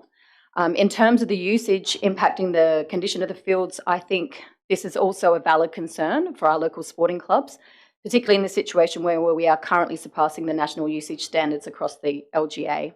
However, the trial did indicate that the condition of the fields was not adversely impacted. Therefore, I think that the amendment before us that specifies that Council provide a post-implementation report in October on the biodiversity impact and the impact on the condition of the sporting grounds is sufficient to address these concerns. Thank you. Thanks very much, Councillor Ferguson. I'm happy to second your primary motion. Is there anyone who wishes to speak against it or to amend it? Councillor Howard? No, I just wanted to speak briefly in favour of it and to thank Councillor Ferguson for the amendment specifically around Henson Park and Mackie Park, and just to explain why I think they are so important. People will remember that the original impetus of this initiative was a large number of dog walkers and local residents from around Henson Park who wanted to see more activation of Henson Park at night. We started a trial there and we did a really deep consultation about the right fit for the park, and I would just like to see, and I thank Councillor Ferguson for helping to facilitate the same arrangements that were in place previously for Henson Park. It's a great park. You've got the hill there. It's really working really well there, so we want to keep it there. Also with Mackie Park, we all know that some of the constraints around lighting along the Cooks River, and that having the lighting at Mackie Park for later in those dark hours has been really important to public safety along the Cooks River. So we would just want to make sure that Mackie Park, that the lights are left on for longer at Mackie Park all throughout the week. Okay, thanks very much for that. Is there any amendment to the motion? If not, I'll put that. All those in favour? Against? Declare that carried unanimously. Item 2, Centenary Reserve All-Weather Sporting Surface Development. Councillor Scott. Thank you, Mr Mayor. I'd like to move an amendment that this item be deferred and brought back to the May 2025 meeting of Council for further consideration. I'm moving the deferral so that further consultation can take place with stakeholders in the Croydon area, including the Ashfield Cricket Club, Western Suburbs District Cricket Club, Burwood Football Club, the Ashfield Pirates Football Club and Burwood Council. This is a major proposal. It would be a major capital project and a major budget item, and so we need to ensure that we do it well, and that includes understanding all the needs of the community. It can be a win-win if we can consult with all the people who have a stake in this and understand their needs and accommodate all of those users. And with a little bit more time, I believe that we can come to such an understanding. So I don't want us to rush this. I appreciate all the passionate views that have been put forward this evening. And with a couple more months of discussion, I think we can come to a proposal in May that will be suitable for a public consultation. Is there a seconder for that motion? Seconded by Councillor Carlisle. Do you wish to speak to it? That's waived. Anyone who wishes to amend the motion? If not, I'll put that. All those in favour? Against? Declare that carried. Item 3, 11 to 11A Edinburgh Road Marrickville Planning Proposal. Councillor Howard? I'd like to move the officer's recommendations. Yes. Do you wish to speak to it? I do not. Okay. Is there a seconder for the motion? Councillor D'Arienzo? Do you wish to speak to it? Is there anyone who wishes to amend the motion or to oppose it? If not, I'll put that. All those in favour? Against? Declare that carried unanimously. You guys are welcome to stick around for the rest of the meeting if you want, but probably not going to get more entertaining from here.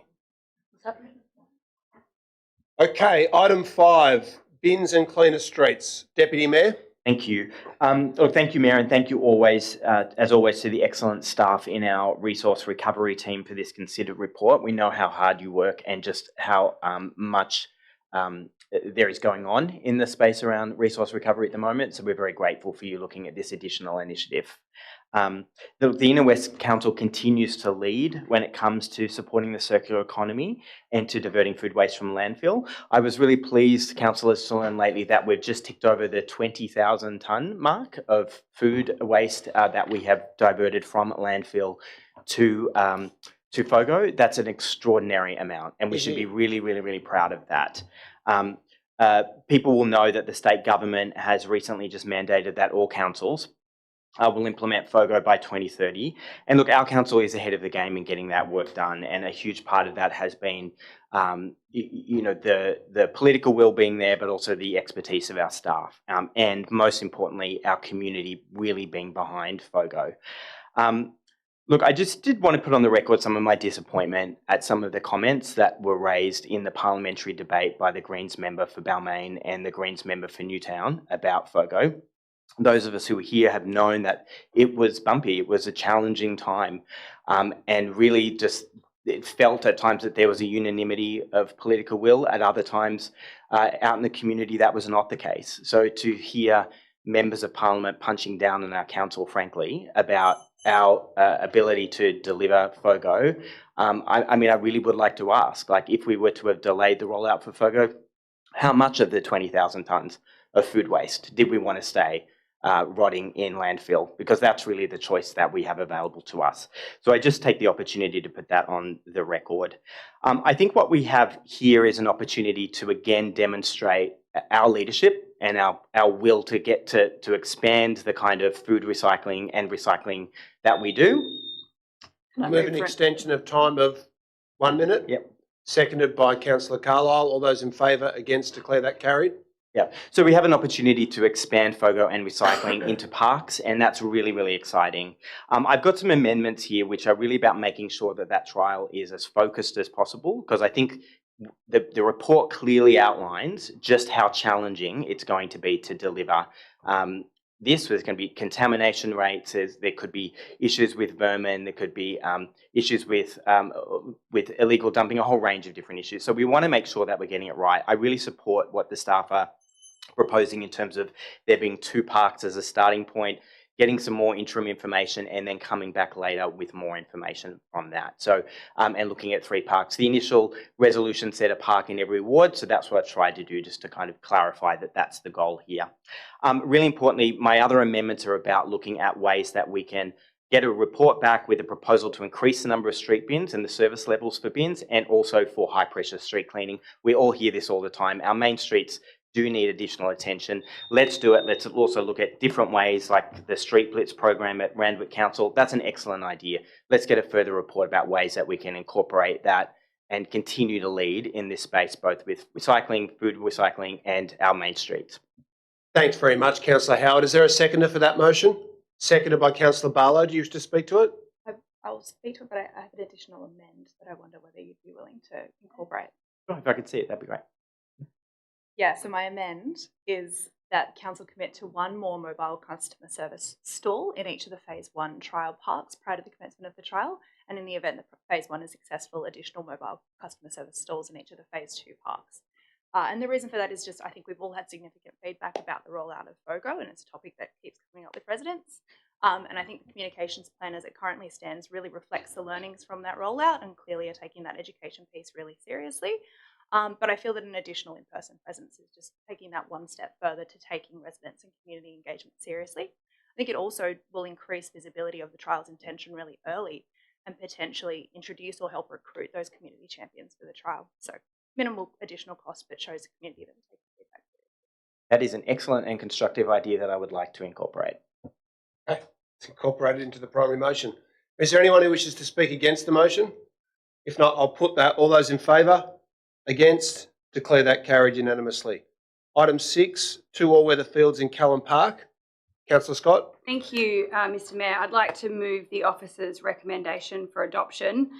I thank the clubs and the community members who've engaged in a long and detailed consultation process about this project, and also for the way that they have positively engaged with you, the Mayor and I, as we have sought additional funding from the state government, $20 million to make up for facilities that were not included in Rozelle Parklands. I think this is a real positive, finally an investment in the Inner West by a state government.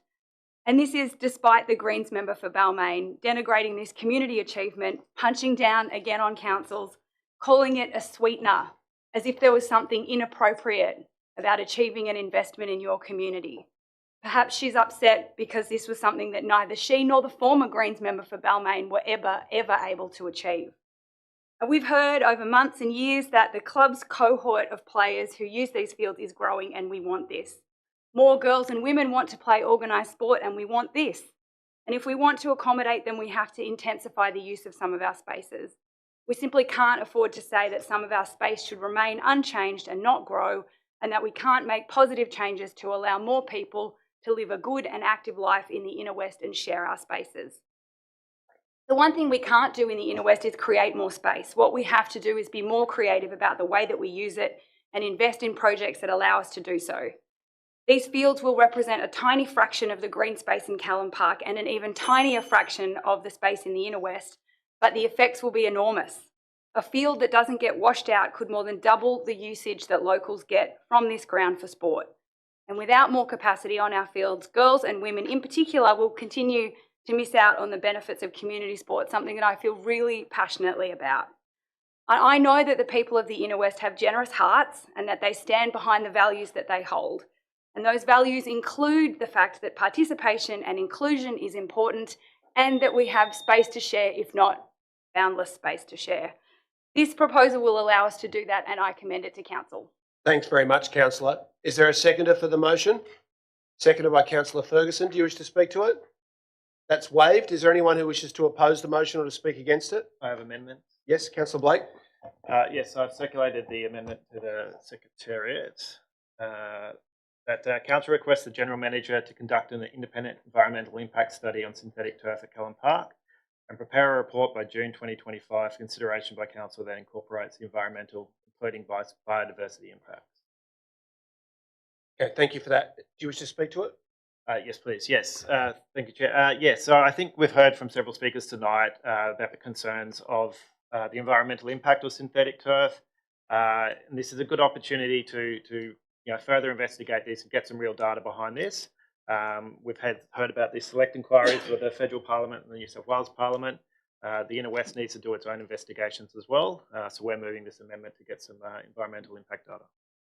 Thank you. Is there a seconder for the amendment? You wish to speak to it, Councillor Atkins? No? I'll just speak briefly against the amendment.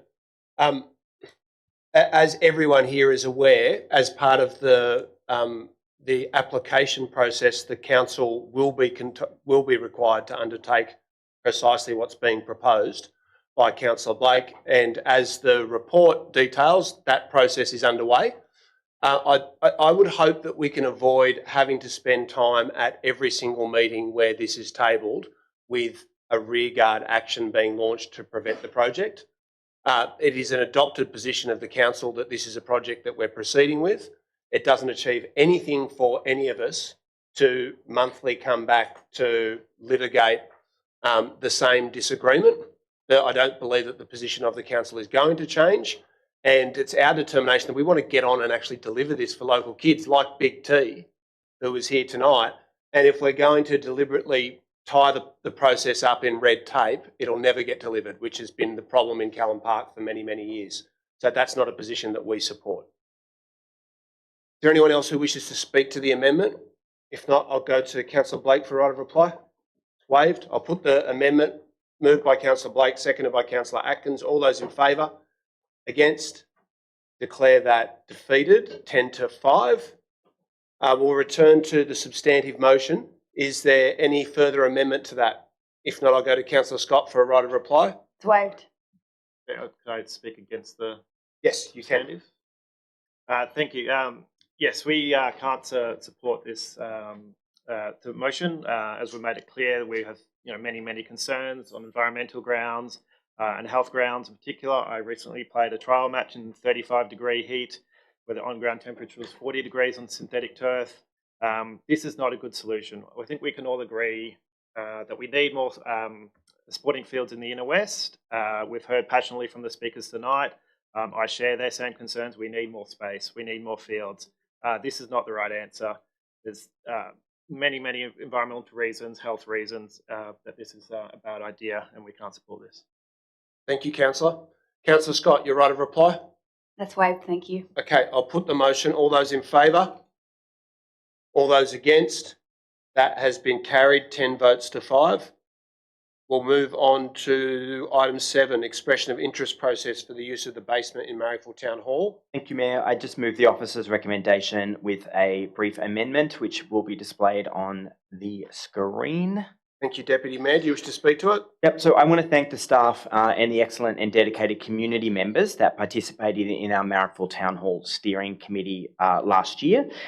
This report is, I think, a culmination of many meetings that we had, and I hope it does accurately reflect the discussions we held about activating the basement at Town Hall. Council has recently resolved to invest in and to fit out the basement of the Town Hall, transforming it into another creative space and a home of live music right in the heart of Marrickville, which will hopefully soon become a special entertainment precinct. I'm pleased that the EOI detailed here in this report will provide options for both commercial and not-for-profit organisations to pitch their ideas for how to activate this long dormant space.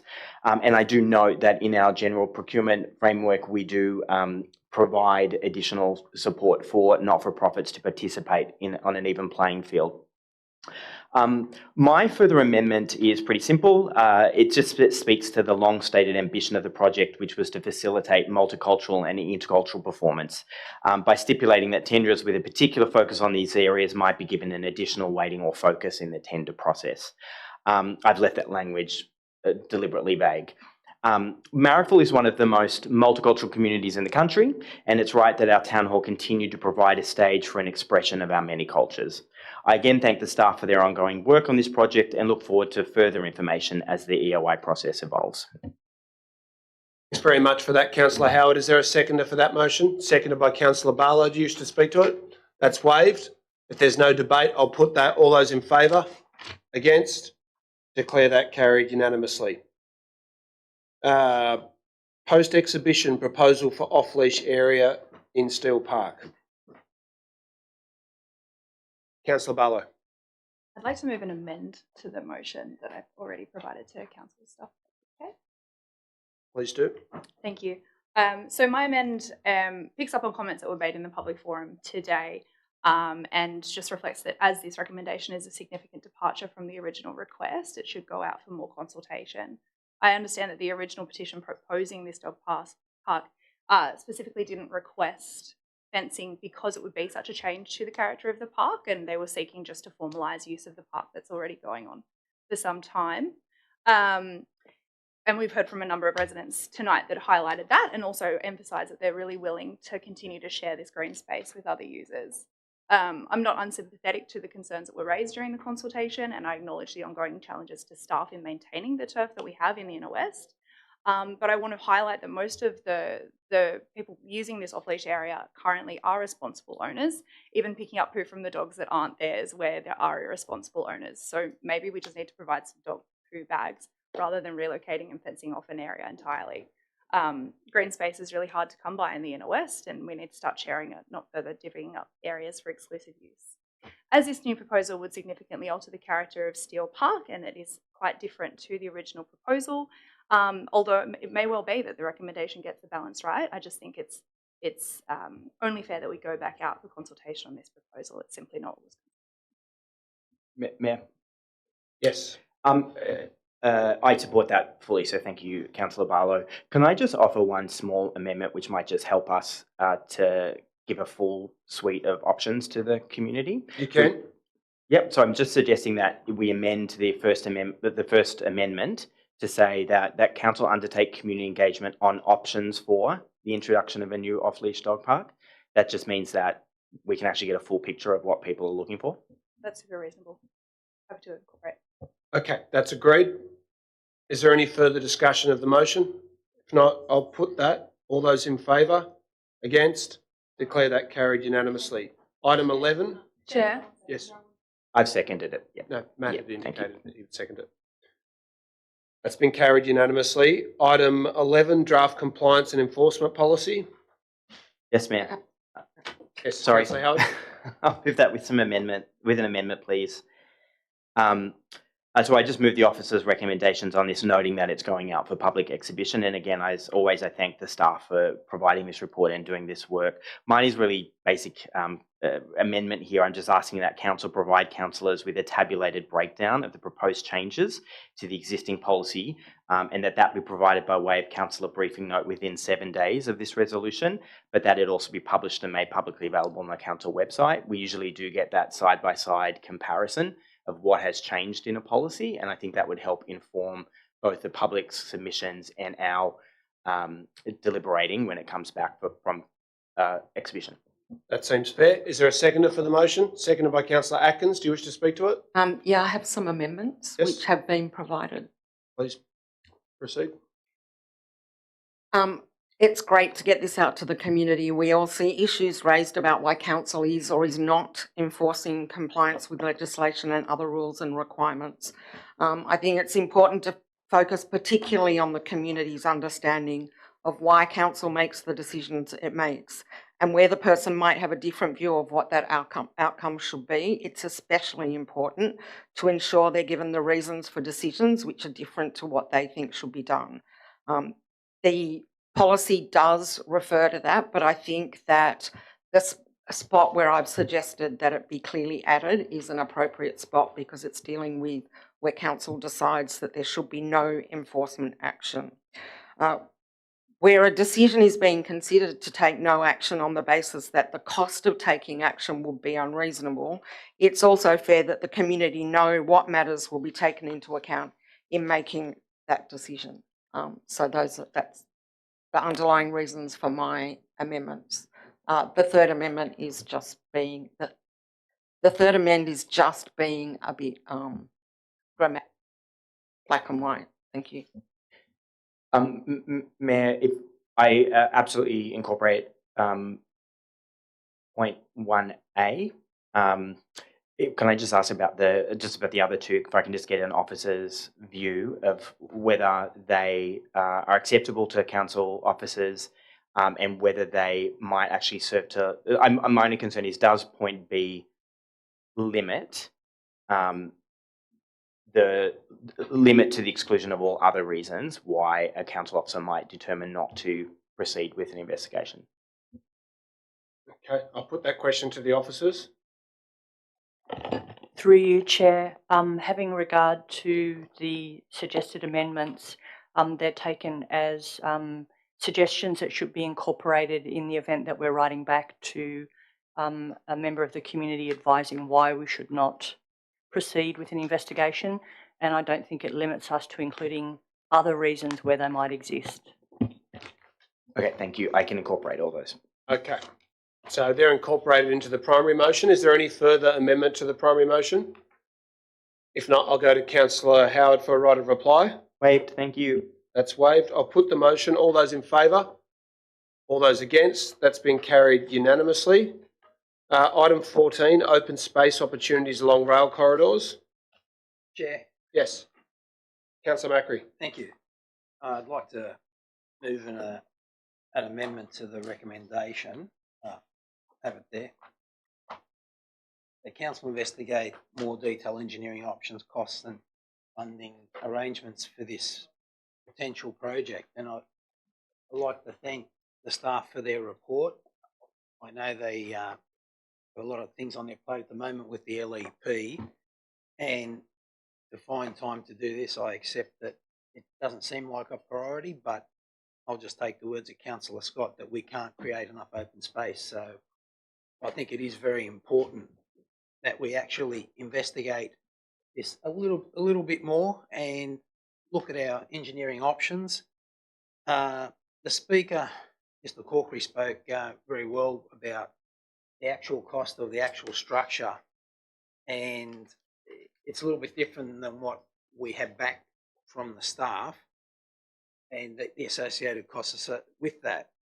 I think it's important to note that, we have to look at ways to do it actually better and more financially sustainable way than has been done. But importantly, one of the comments that were also made by the staff was the cost of the open space per square metre versus the cost of just purchasing land. I did run it past a couple of the local real estate agents and I said, what are relative sales at the moment near the train stations? And they said per square metre, the recent sales are around $10,000 a square metre. So I think we need to really look into this a little bit deeper and let it proceed. That's all I'll say at the moment. Thank you. Mr. Mayor? Yes. I'd like to propose an additional amendment for consideration by Councillor Macri, just to reiterate his point about it being considered following the finalisation of the LEP. I'd like to ask whether that wording to make that intention crystal clear can be added. Happy to add that in. Thank you. So that following the adoption of the LEP? Following the adoption of the LEP. Council investigate in more, the rest of the wording remains the same. Thank you. Is that clear to the minute takers? Thank you for that. Okay, will you second the motion? Yes. That's seconded. There's no further discussion. I'll put that. All those in favour? Against? Declare that carried unanimously. Chair? Yes. I'll recommit that vote. All those in favour, please raise your hands. All those against? That's 10 in favour and 5 against. That has been carried. Chair? Yes. We're up to item 15. Can Yes. I please move that with an amendment that's been provided? Yes. Thank you, and I want to thank staff for preparing this really well-considered report. I think what's clear from reading this report is that the Sustainability Hub has great potential. We know that our community has a lot of interest in and support for how they can improve their own sustainability practices and how they can be part of the circular economy and reduce landfill, and that's something that our council cares about as well. And aside from the environmental and sustainability benefits, I think there's also a really important social justice role that the hub can play as well, through providing recycled materials, clothes and household goods and so on at a reduced cost to low-income households and help relieve cost of living pressures as well. So it is a really important facility, and it's one that council has invested a huge amount of resourcing in already as well. But the other thing that's unfortunately clear from this report is that people either don't know that the hub exists or don't know all that it has to offer, because by and large, if they drop in, it's to do one thing and then to leave. So I really think it is worth council making the investment to do the promotion and do the work properly to make sure that our community is fully aware of the potential of this facility. That includes funding the communications plan that is outlined in the report, and I want to thank staff for putting that together because I think it's a really comprehensive plan. But I think we can do more than that, and I think we can think a little bit creatively outside the box as well. So my amendment also proposes that council explore the possibility to hold an annual sustainability-themed community festival at the hub commencing from next year. I know from speaking to some councillors... I'll move an extension of time of 2 minutes, seconded by Councillor Carlisle. All those in favour, against, declare that carried. Please proceed. Thank you. I know from speaking to some councillors and staff that the Eco Footprints Festival, which is currently held at Whites Creek Park each year, has faced some challenges, in particular reduced attendance numbers over the last few years. That site itself is also subject to flooding when there's significant rainfall, which obviously makes it a less than ideal place to hold a festival. I think that as we consider how we can attract more visitors to the hub and diversify what the hub has to offer, this is an opportunity to reimagine and refresh what that festival could look like and present it to a new audience in a new location. And I think there's also an opportunity to reach out to a diverse mix of our local stakeholders as well to get their ideas and input. Again, our community is really creative. They're really invested in sustainability. Let's reach out to local schools, TAFEs, early learning centres, business chambers, community clubs, creative groups, sporting groups, whatever it might be to get their input. I mean, you know, local schools, an opportunity not just to learn about sustainability, but also to use, you know, recycled clothes and materials at the centre for school projects or for fun and the like. To hold bike repair workshops, to hold live music events, to teach businesses how they can improve their own sustainability practices. There's a lot of opportunities here. So I would just propose that as we're doing this, let's think outside of the box and throw everything at it. Thank you. Thank you for that. Is there a seconder for the motion? Seconded by Councillor Carlisle. Do you wish to speak to it? No. That's waived. Is there anyone who wishes to amend the motion? I have a question. Councillor Barlow. Through you, Chair. Yep. Just a question around point 3. If we're reallocating funding from Eco Footprints Festival, do staff feel that they can still successfully continue to hold the festival? I think that's maybe you want to put that question to the mover, because my reading of point 3 is that the funding be reallocated, as in the Eco Footprints Festival would either take place at the Sustainability Hub or would not take place at all and would be supplanted by a different but similarly themed event. Is that correct? That's correct, yeah. Does that address your question? It does. Okay. There's no further amendments. I'll go to Councillor Smith for a right of reply. That's waived. I'll put that motion. All those in favour? All those against? Declare that carried unanimously. It is 8:29. Do you want to have a 5-minute break and then come back? I'll move that we adjourn the meeting for 5 minutes to reconvene at 8:35. Seconded by Councillor Clay. All those in favour? Against? Declare that carried. The meeting is adjourned.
you.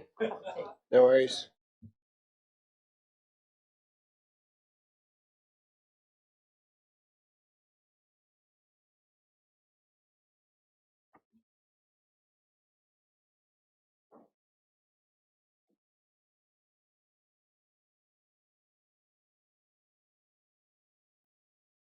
Okay, we'll recommence the meeting. We're at item 16, review of opportunities for EV public charging in Tempe Reserve and Balmain Depot. Chair, can I please move that this item be deferred and Yes. brought back to the May meeting? Just because I understand there are some councillors who have some questions or some things that they'd like to further explore about both Tempe Reserve and Balmain Depot, so I'd just like to give them the opportunity to do that before we consider it. That's fine. I'm happy to second your motion. Is there anyone who's against that? If not, I'll put that. All those in favour? Against? Declare that carried unanimously. Noting that Councillor Clay has re-entered the room and had her hand up as well. Mr Mayor? Yes. I'd be happy to move the officer's recommendations in item 17. Okay, thank you for that. Is there a seconder? Seconded by Councillor Carlisle. Does anyone wish to speak to this? I'll put that. All those in favour? Against? Declare that carried unanimously. Item 21, Petersham Town Hall Creative Hub. Chair, I think we missed item 19. Oh, thank you for that. I'm Item also 19, moving Love with Your an Club. amendment. Thank you. I'm moving this with an amendment as well that should be displayed on the screen shortly. Yep. It's really great to read in this report that following some initial consultation with some of our local clubs, there is widespread support amongst them for the establishment of a small clubs network and for support from council on diversifying their event offerings, improving their financial sustainability, support with local projects and so on. We resolved, I think at the December meeting, to establish the Small Clubs Network to support local not-for-profit clubs who may be looking to transition away from reliance on poker machine revenue, but may need support to improve their financial viability so that they're in a position to do so. And that can include, as I said, help with minor infrastructure works, diversifying their event offerings, hosting more live music, and so on. We know that clubs play a really critical role in our communities. They're places for social interaction, exercise, they're meeting hubs, they're live music venues, they're open green space. And I think the bang for buck that our community gets, given how often they are run on the smell of an oily rag, is really incredible as well. At the same time, we also know, and this council is agreed, that poker machines do great harm, particularly to the most vulnerable in our community. And I don't think there's any question that it would be a social good to have fewer pokies in our local area.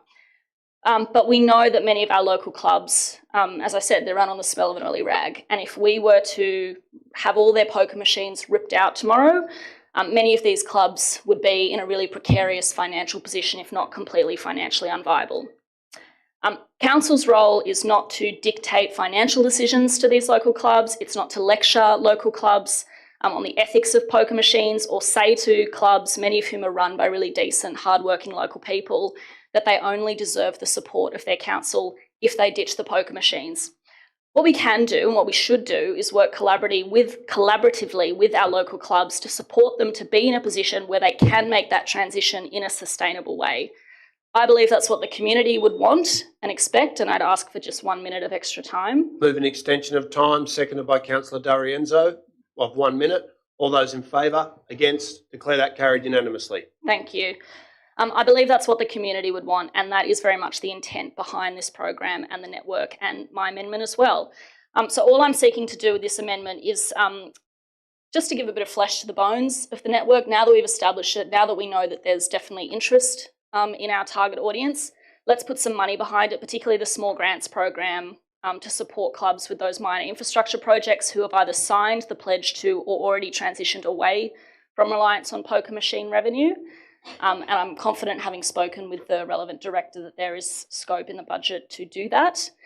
And also consult with the network on developing a terms of reference, which should include but not be limited to support for those clubs who've signed the aforementioned pledge, support to be designated as special entertainment precincts and hold more live music and diverse events, support with those minor projects and maintenance works, and other areas identified. It's really just sort of formalising and fleshing out what we're trying to do here and signal to the community and the clubs that we're taking this really seriously because it's important. Thank you. Thanks, Councillor Smith. And I'm happy to second the motion and just want to express my support for the work that you've been doing to progress this. We've been moving forward with what is a really good concept, slowly, but we are making progress. And I think establishing this as a line item in the next budget is a very good thing. And I think we all know that our small local community clubs really are the beating heart and soul of our local communities. And if we can find a way to partner with them to make them more sustainable, the work that we're putting in to try and build this up will really be worthwhile. So thank you very much, Councillor Smith. Is there anyone who wishes to amend the motion or to speak against it? If not, I'll put that. All those in favour? Against? Declare that carried unanimously. Item 21, Petersham Town Hall. Chair, this is me again. I'm just going to move this with a really simple amendment, which is just that Council approve the 2-year licences to the successful applicants that are listed in the report, subject to a due diligence assessment by staff. And I really hope that following that assessment, we get in some of those really fantastic local organisations to take up space in our creative town halls. And this is a really exciting progression of that project. I just wanted to, if I may, ask a question through you, Chair, to the Director Community. Just if I could seek an update on the concierge service that Council resolved, I think, last year or potentially even late the year before, to help match local artists and creatives with appropriate spaces in our town halls project. I was just hoping the Director could provide an update on that. I'll put that question to the Director of Community Services. Through you, Chair. Yeah, there's been a really good collaboration between the venues team and the creative communities team. They're following some informal feedback that there are a bit of clunky bits to the process for creatives. We've updated the standalone page on the website. We've also had the creative communities people look at the online form, just streamline it to make it a bit more user-friendly from a creative's perspective. And the criteria for evaluations and who gets in and who doesn't is much clearer too. There have been 117 inquiries in the period January to March, 68 from locals and 35 from non-locals. And of those, there have been 43 bookings made. So it continues to grow. I think the word's out. Okay, thank you very much for that. Councillor Smith? Is there a seconder for the motion? Seconded by Councillor Howard. Do you wish to speak to it? Waive my right. That's waived. Is there anyone who wishes to amend the motion or to oppose it? If not, I'll put that. All those in favour? Against? Declare that carried. Brings us to the notices of motion. Item 22, notice of motion paying tribute to local leaders. I'll waive my right to speak. Councillor Ferguson has indicated her willingness to... Councillor Howard has indicated his willingness to second the motion. Is there anyone who wishes to oppose the motion or to amend it? I would like to move some amendments, please. Councillor Atkins? I have previously circulated the amendments to both the minute takers and yourself and Councillor Howard, so you're aware of them. I'll just speak very briefly. We've only recently lost Councillor Porteous, who contributed hugely to both Leichhardt and Inner West councils, including supporting the construction of this square when others sought to divert its funding to the Dawn Fraser Baths. Councillor Porteous, along with Councillor Stamlis, led the charge to ensure that the square was constructed. That's probably all I need to say. I think we moved a motion as part of the condolence motion to look for a way to commemorate Councillor Porteous. This seems a really excellent way to do that. I do not object to commemorating Premier Rann either. Premier Rann was, as the speaker said tonight, Premier Rann, if you're over 60, you're well aware, Premier Rann was the Premier when I first voted in 1978. So been a part of the history of my participation in democracy from the beginning. And of course, as noted in your notes, he did move the private members bill that decriminalised gay male sex. So absolutely we should commemorate him, but I am proposing tonight that we commemorate Councillor Porteous. Thanks very much for that, Councillor Atkins. Is there a seconder for the amendment from Councillor Atkins, seconded by Councillor Blake? Do you wish to speak to it? That's waived. I'll just speak briefly against the amendment. As I've stated at the last meeting when we were adopting our motion of condolence from Councillor Porteous, she holds my utmost respect as a fighter for social justice and for sustainability and someone who was deeply committed to our local community. And that's why I've proposed through this motion that we should formalise a way to commemorate her contribution. I note that I think Councillor Atkins is referring to a different space than the one proposed in this motion. There is a square, which was the former Telstra building, which Councillor Porteous was involved in supporting the creation of that. I'm referring in my motion to the space outside of Balmain Town Hall and Balmain Courthouse, which has been the subject to the investigations of the Balmain Town Hall Precinct Revitalisation Committee. In addition to that, whilst I restate my very strong respect for Councillor Porteous, I note that she was not the local ward councillor for Balmain for the vast majority of the time that she was in public office. She was a Leichhardt ward councillor. She was not someone who was born and bred in Balmain, as opposed to former Premier Rann. And as such, whilst restating my respect for Councillor Porteous, I don't believe that the amendment improves the resolution, and I do support the square being named in honour of Neville Rann as perhaps Balmain's most famous citizen. So on that basis, I will oppose the amendment. Is there anyone else who wishes to speak to the amendment? If not, I'll put the Atkins-Blake amendment. All those in favour, please raise your hands. All those against? That has been defeated, 10 votes to 5. We'll return to the primary motion. Is there anyone who wishes to further amend the primary motion? If not, I'll waive my right of reply. I'll put that. All those in favour? Against? Declare that carried unanimously. Item 23, pedestrian safety improvements between Glover Street and Leichhardt Park Aquatic Centre. Councillor Tastan. Thanks, Mr. Mayor. This motion related to finishing the last stage of the part and providing cost estimate for consideration in the 2025 and 2026 budget. Behind Leichhardt Oval, there is an unsealed area that is used as an unofficial car park. There is a footpath along the west side of the Glover Street that continues across the road alongside the Leichhardt Oval number 2 to the waterfront. However, this and for pedestrian walking between the Glover Street and the Aquatic Centre.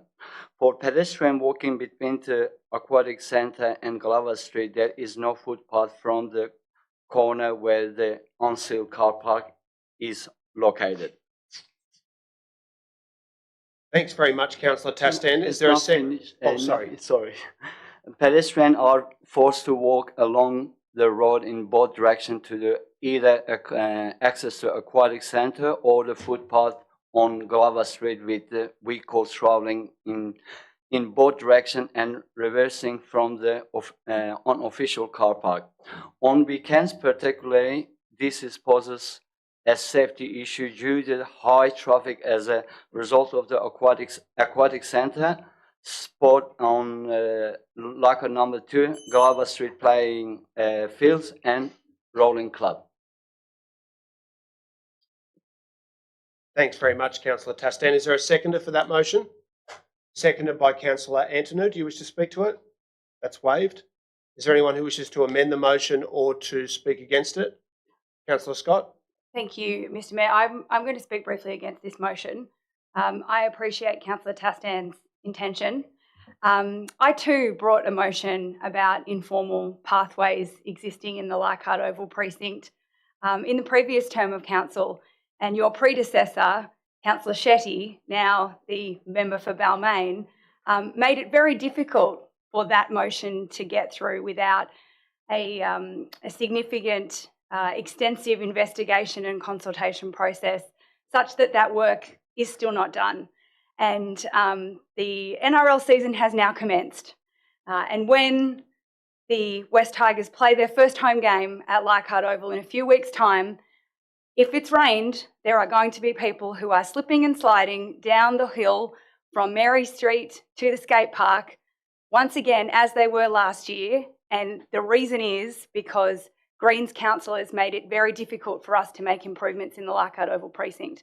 Now, with respect, I understand what you're doing here, but we've already asked the staff to make investigations of one informal pathway in the Leichhardt Oval area, and I'd like them to complete that work before we move on to something else that has occurred to you and your colleagues.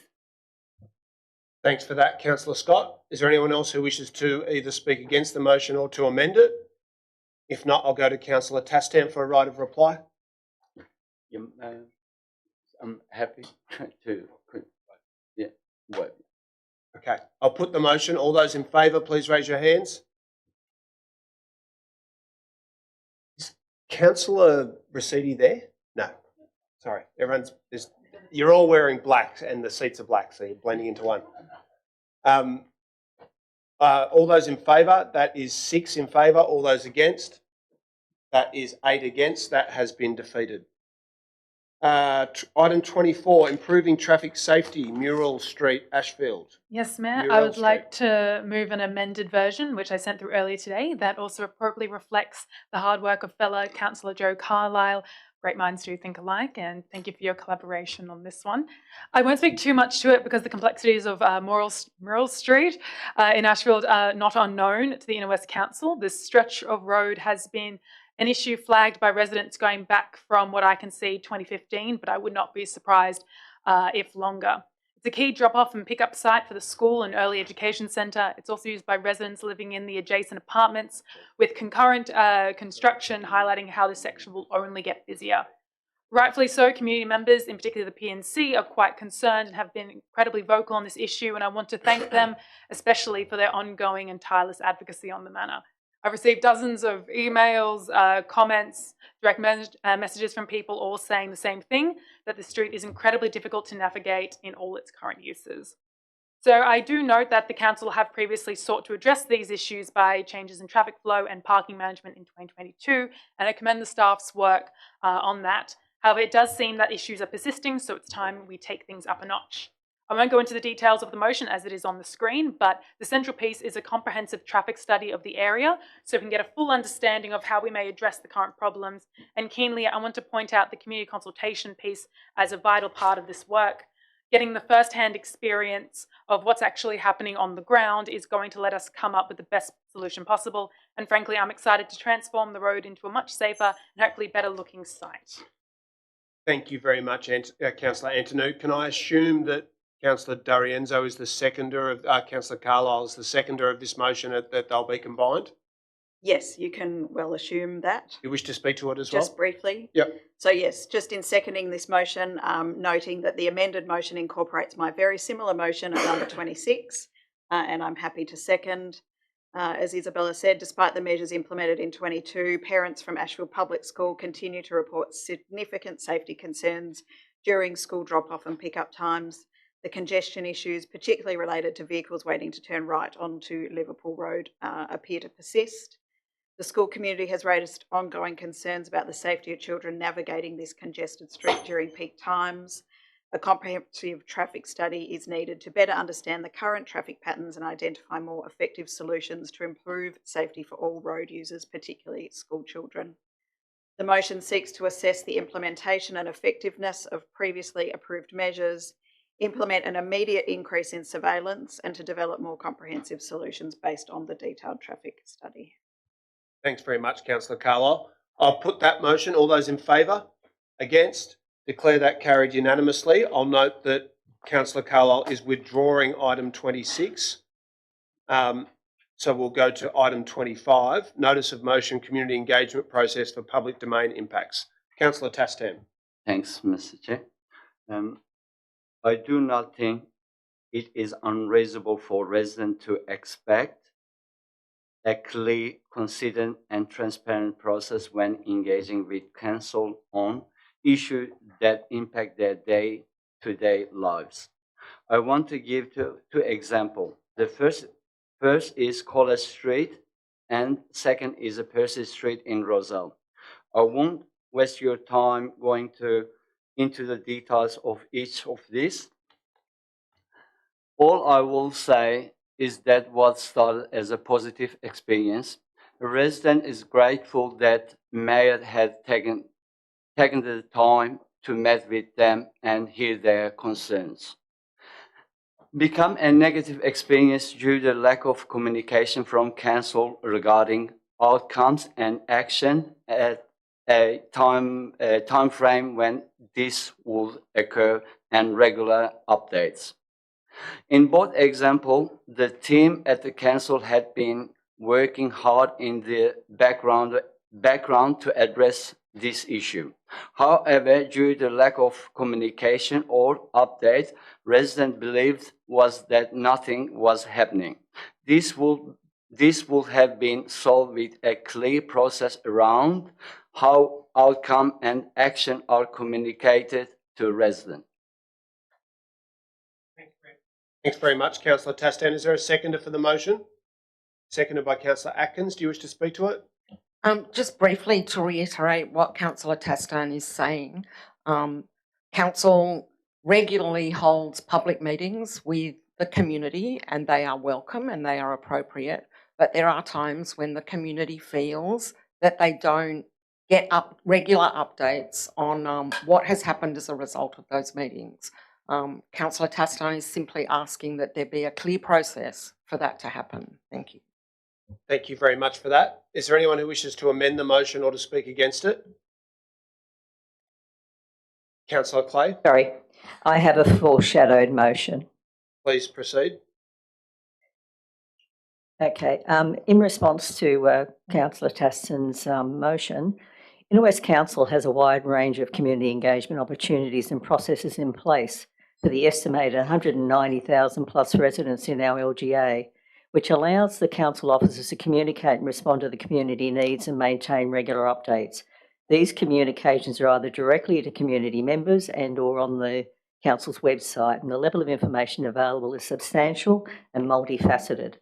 It is understood that the rationale for the proposed motion is from ward-specific matters raised by community members that may not be reflective of the wider LGA. It is important that when seeking procedural change that the whole of the LGA be taken into consideration. As councillors, it behoves us to play a key role in liaison with council officers on the community's behalf, who have put their trust in us to advocate for their community's interests. As such, it is important that councillors have a good understanding of the community engagement processes, particularly for those of us who were newly elected last year. It would be appropriate that before making recommendations for changes and or additions to the community engagement procedures or framework, the councillors better understand the existing processes in place. Therefore, my motion is that council I'll just pull you up there, Councillor Clay. So I think you've spoken clearly to your objection to the motion, and we'll come back to the details of your foreshadowed motion. You'll have a chance to speak to it if the primary motion is defeated. Okay. Is there anyone else who wishes to amend the primary motion or to speak against it? If not, I'll go to Councillor Tastan for a right of reply. If his motion is defeated, we'll then consider the foreshadowed motion from Councillor Clay. I'll waive. That's waived. I'll put the Tastan-Atkins motion. All those in favour, please raise your hands. There's 6 in favour, 7 in favour. All those against? 8 against. That has been defeated. We'll go to the foreshadowed motion from Councillor Clay. The foreshadowed motion is that council schedule a councillor briefing outlining the community engagement process other than regulatory requirements to provide councillors the opportunity to have an understanding of the range of outreach that council undertakes. Thank you for that. I'm happy to second that motion, and I think that is a sensible way forward. Councillor Tastan, I hate to tell you this, but I've been around for a few years now, and I have found that trying to ensure that there is expeditious and clear communication from council officers to residents about every single public meeting or street corner meeting that takes place is important and difficult to achieve. So in working out how we can improve that, I think starting from the same knowledge base about exactly what our community engagement framework is and what the procedures are is a good way for us to do it, and then we can come back after that and consider how we can improve it together. So on that basis, I support the foreshadowed motion from Councillor Clay, and I'm happy to second it. Is there anyone who wishes to speak against the foreshadowed motion? I would just simply like to indicate my opposition to this motion. I don't know that we really need, I think we all understand the processes that are there. We wanted to ensure that that was clarified for the community. So thank you. Thank you for that. I'll go to Councillor, if there's no further debate, I'll go to Councillor Clay for a right of reply. I understand Councillor Atkins' comment, but Councillor Atkins is a returned councillor and almost half of this council are brand new councillors. So it won't hurt in particular for the brand new councillors to have that opportunity to develop the knowledge that the other councillors gained during their first term. Okay, thank you for that. Well said. I'll put that motion. All those in favour, please raise your hands. All those against? That is 10 in favour and 5 against. That has been carried. That brings us to 29? Is that right? E-bike strategy and shared e-bike provider roundtable. Councillor Ferguson. Yes, I'd like to amend the motion, please, Mayor. Or add an amendment. Please do. Could we please display? Yep, great, thank you very much. This is an amendment that has resulted from consultation with Councillor Blake. And although the primary motion is focusing on shared e-bikes, this amendment is to acknowledge that e-scooters, although not yet legalised in New South Wales, are also part of the broader e-micro mobility conversation and have the potential to play a key role in mode shift. In saying that, e-scooters come with a new and unique set of complexities that will be influenced by the local environment. Therefore, when the New South Wales State Government responds to the New South Wales Parliamentary Inquiry into the use of e-scooters, Council should be actively involved in the shaping of policy and ensure that local perspectives are considered in the final regulatory framework. Thank you very much for that. Councillor Blake, will you be seconding the motion? Seconded. Do you wish to speak to it? Just briefly, and I thank Councillor Ferguson for indulging my passion for e-scooters and incorporating that into the amendment. They're both important issues, and we need to be prepared in case they are re-legalised. I'm happy to indulge your passions anytime. In a political sense, for God's sake, people. Okay, is there any amendment or debate? Sorry, Councillor Blake knows what I mean. We share a lot of passions. Councillor Macri. Chair, yeah, I think some of the community having a little bit of difficulty with some of the e-bikes using the shared pathways as they're actually travelling at a great rate of knots. And last week I got an email from a fellow who was using a normal bike and he got knocked off his bike by an e-bike, and they would like to see some better safety precautions or some more controls put in on particularly our shared pathways, because they're not actual cycleways, a lot of them, they're shared paths. So I hope that would be sort of picked up in the actual roundtable discussions. That's all. Thank you. Okay, thank you for that.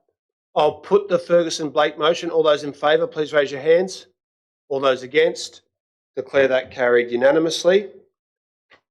That brings us to 32, is that right? Yep. McNeely Park Public Toilets. Thank you, Mayor. Look, this is a hugely popular park right in the middle of Marrickville, in an area that is likely to see much more pressure and increased usage as there is more development in the local area around the train station. There are currently only limited toilets available in the park, and this has caused considerable distress to parents using the park, to older residents in particular. who might be walking to the train station or spending time enjoying the park, and also to local residents who are having to open their doors to let people use the bathroom in increasing numbers.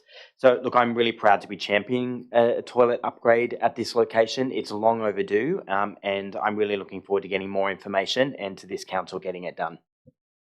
Thanks very much, Deputy Mayor. Is there a seconder for that motion? Seconded by Councillor Macri. Do you wish to speak to it? That's waived. Is there anyone who wishes to amend the motion or to oppose it? I do have an amend, Chair. Councillor Barlow. I've provided this one already to the council officers. Sorry. Yep. This is just about explicitly providing for some additional utility for the toilet, specifically left-hand transfer, which currently isn't provided for in the toilet. Currently accessible toilets are not provided in equal proportions of left and right hand design, which leaves some people with disability unable to use them. This is just an opportunity to provide a higher proportion of left and right hand configurations to public toilets. And it also is about making sure that we have the utility, as the background clearly points out. It's one of the largest playgrounds in Marrickville, so a baby change facilities would be really helpful. Okay. Councillor Howard, do you wish to incorporate that into your motion? I do, thank you. Okay, that's incorporated into the primary motion. Is there anyone else who wishes to amend the motion? If not, I'll go to the Deputy Mayor for a right of reply. I waive my right. That's waived. I'll put that motion. All those in favour? Against? Declare that carried. Item 33, Jarvie Park Public Toilets. Thank you again, Mayor. Look, this park is right next to Marrickville High, and it's surrounded by Plumtree Children's Services, which is an extraordinary local service, KU Crusader and the Midgebury Youth Resource Centre, as well as senior social housing. It's really highly used. It was, for those of us who live in North Marrickville, it was one of the parks that we grew to love during COVID. It's highly used, and unfortunately the only toilets on site are within the MYRC, and so they're not always available. This has placed pressure on park users, families, and people using these really critical services, who often, many of whom are vulnerable people. So again, look, I'm really proud to be championing a toilet upgrade for local residents in this location, and I'm looking forward to more information and this council getting it done. Thank you very much for that, Deputy Mayor. Is there a seconder for the motion? Seconded by Councillor Barlow. Do you wish to speak to it? I do, and I just have a small amend. Mm-hmm. It's very similar to the previous amend. It's just, again, about making explicit provision for more accessible utilities in the Inner West. It's absolutely a no-brainer that we ensure that Jarvie Park has a public toilet accessible, and I commend Councillor Howard for bringing it forward. Let's just make sure that we have utilities to provide for all users. Thank you for that. Do you wish to incorporate that, Councillor Howard? Let's do it. Okay, that's incorporated into the primary motion. Councillor Barlow will second the motion. I'll put that. All those in favour? Against? Declare that carried unanimously. I think that brings us to 41. Is that correct? I believe so. Rezoning of additional former WestConnex dive sites. Councillor Howard. Councillor Scott. Ah, How dare you? forgive me. Not even that late. No, it's not. I got distracted before. Thank you, Mr. Mayor. We have runs on the board now at offering more sites for housing, and this is another excellent opportunity. The New South Wales State Government should urgently rezone 3 more WestConnex dive sites for housing, including a significant component of public housing as explicitly mentioned in this motion. Many people are agreed that addressing housing supply is the most urgent policy challenge of our time. It's absolutely dominated the policy and political conversation at every level of government, and surplus government land in the Inner West should be used to address this housing crisis, support low-income and essential workers, and contribute to the redevelopment of the Parramatta Road corridor. Now, like the Mayor, I won't say Parisian Boulevard, but I do think it would be good to have a lot more people living there. The conversion of the former WestConnex dive site in Camperdown into a mixed residential development for 500 new homes, with 200 of those designated as public housing, was great news. And again, this is despite the Greens member for Balmain, who represents this area in the New South Wales Parliament, punching down on this achievement and calling it disappointing and shameful. The density achieved at Camperdown of 500 homes should be a minimum for what can be achieved in these 3 areas at Haberfield and Ashfield. These additional locations present significant opportunity for housing development, a significant inroad into the state government housing target we have of more than 8,000 more dwellings, and the 1,000 more public homes independently offered by this council. and it can contribute to a more vibrant, sustainable and accessible urban environment. And moreover, the Inner West residents living near these WestConnex dive sites in Ashfield and Haberfield deserve to have something done with the work pits that they were left with after years of disruption to their community. They've had years of construction, dust, noise, resumption of their neighbour's home for a tunnel, and now they have been left with a concrete pad and temporary noise barriers. They also deserve to have a well-planned development integrated and sympathetic to its surrounds, which will benefit the existing community and allow them the opportunity to welcome some of the neighbours that they have lost. This is an excellent proposal and the council should support it. Thanks very much, Councillor Scott, and I'm certainly happy to support your motion and want to thank you and congratulate you for your advocacy. As we discussed at the last meeting, the initial proposal for the site at Camperdown had been for approximately 100 homes, and it was your proposal that the scale could be significantly increased, which has led to the government coming to the party and delivering a very significant project, or planning to deliver, and we're strongly in support of that, and the fact that you're doing the ongoing work to progress the potential of these other sites is also a really good thing. So thank you very much for your work. Is there a seconder for the motion? I'm happy to second it. Seconded by myself. Is there anyone who wishes to speak against the motion or to amend it? Yes, Mayor, I wish to speak to this. I want to start by saying that I'm glad that we're looking at these concrete slabs on Parramatta Road. I walk by them every day on my way to a bus stop and can't help but think what a great opportunity they are for public housing. So even though there are such solid elements in this motion, including the want for council to work with state government and push along the urban renewal of Parramatta Road and the consideration of locals' right to good design, the mixed market element is a huge concern. I also want to note that last year I also did bring a nomination regarding the Camperdown dive site in wanting to see more housing on that site, which I'm glad was the outcome. I'm just sad to see that it wasn't 100% public housing on public land, because we have so few examples in the Inner West of publicly owned land that we can actually put a solid amount of public housing on, and we need to be using these opportunities. The term government-owned, affordable and low-income rentals sounds good, but it's a little vague, as we even saw from people's interpretation in the public gallery tonight. And it looks like it leaves space for public housing in its current wording to be cut out altogether, because we're seeing the watering down of the concept of public housing and this shift to private developers and operators, absolving the state and federal governments of its duty. And I do thank Councillor Scott for you mentioning that your wording does intend to mean public housing. But why not say this in the terms that we know and bring clarity to this advocacy? I've heard in this chamber before concerns about exclusive public housing developments being alleged social risks, but the social risk is keeping people in vulnerable housing situations. The public housing waitlist is in the Inner West alone 10 plus years. Emily, one of the other speakers, spoke to the unhoused people sleeping rough, and it's abundance of public housing that will be a remedy to that.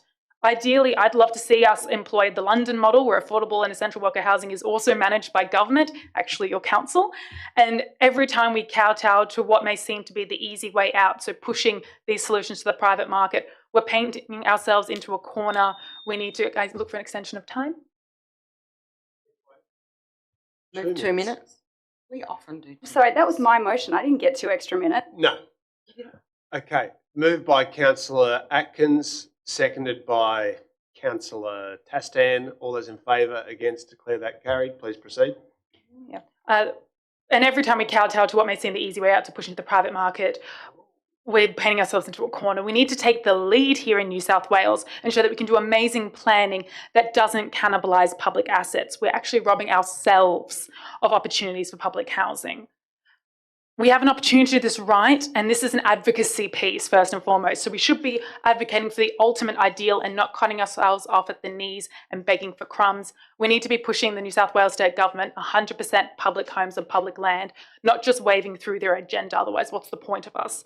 We need to be advocating for this site to be public housing, and we need to write urgently to the Premier to ensure that we stop the sell-off of the 4+ surplus sites that were identified in the land audit. I'd like to table the letter from state MPs for Balmain and Newtown urging the Inner West Council to advocate on such.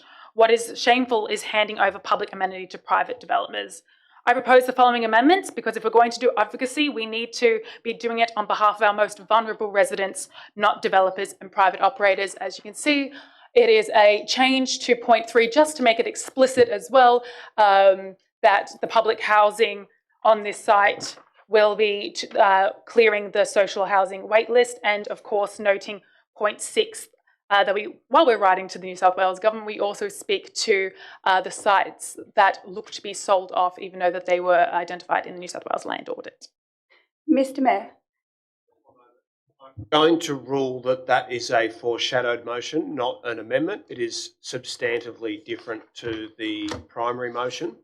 Can you explain to me how it's not connected? Yeah, no, that's not the measure. The measure is whether it is in contradiction to the primary motion, not whether it's in connection to the primary motion. Well, is it how it's in contradiction? Well, I'll ask that both the minute taker display the entirety of your amendment on the screen.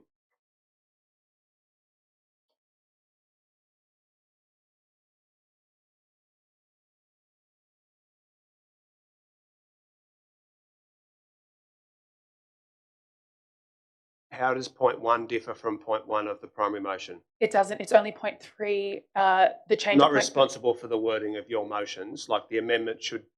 The amendment is point 3 in the addition of point 6.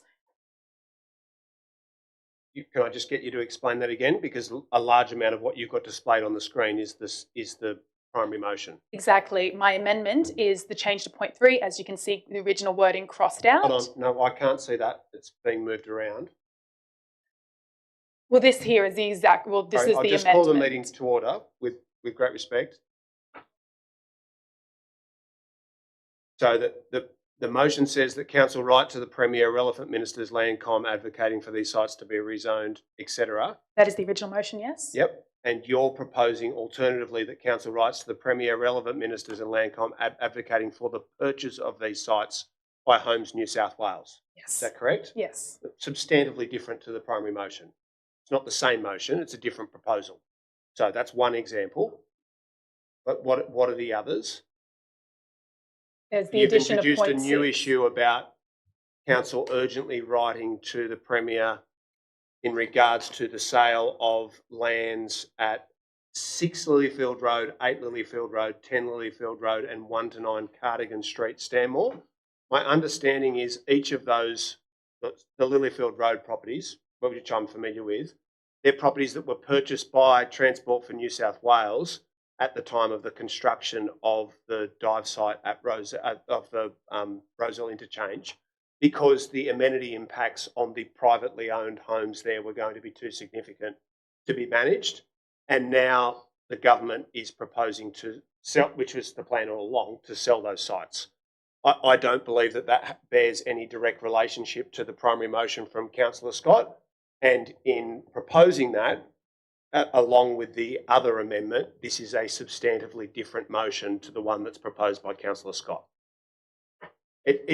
You're welcome to move a motion of a procedural motion of dissent in my ruling, but as I've said previously, when these matters have been raised, I think by any just straightforward reading that this is a substantially different motion and a foreshadowed motion. Yeah, I do want to move a procedural motion of dissent in the chair on that ruling. Please proceed. I'll ask the officers, because I think this is the first motion of dissent that's been moved in this term of council. Go us.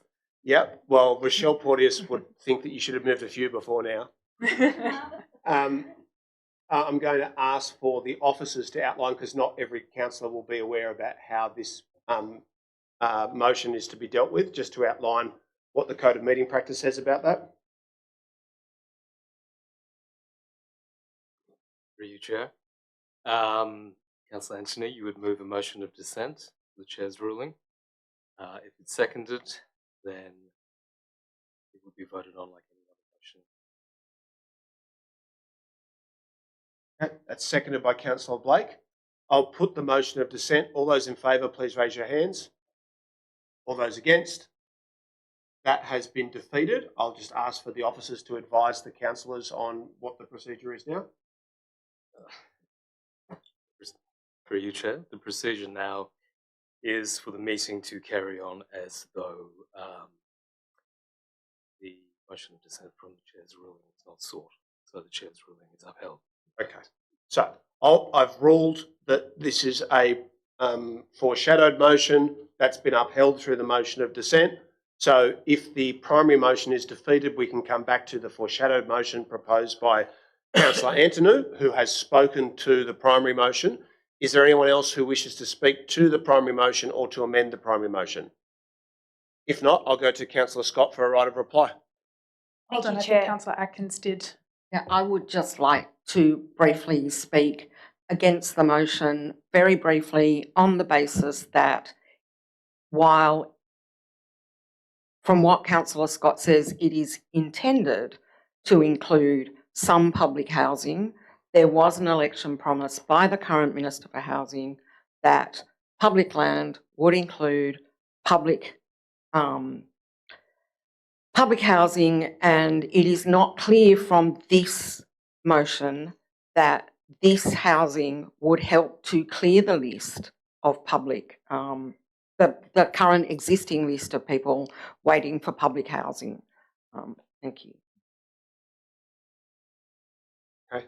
I think point 3 specifically states that what's being proposed is that there be social housing included in what council is advocating for.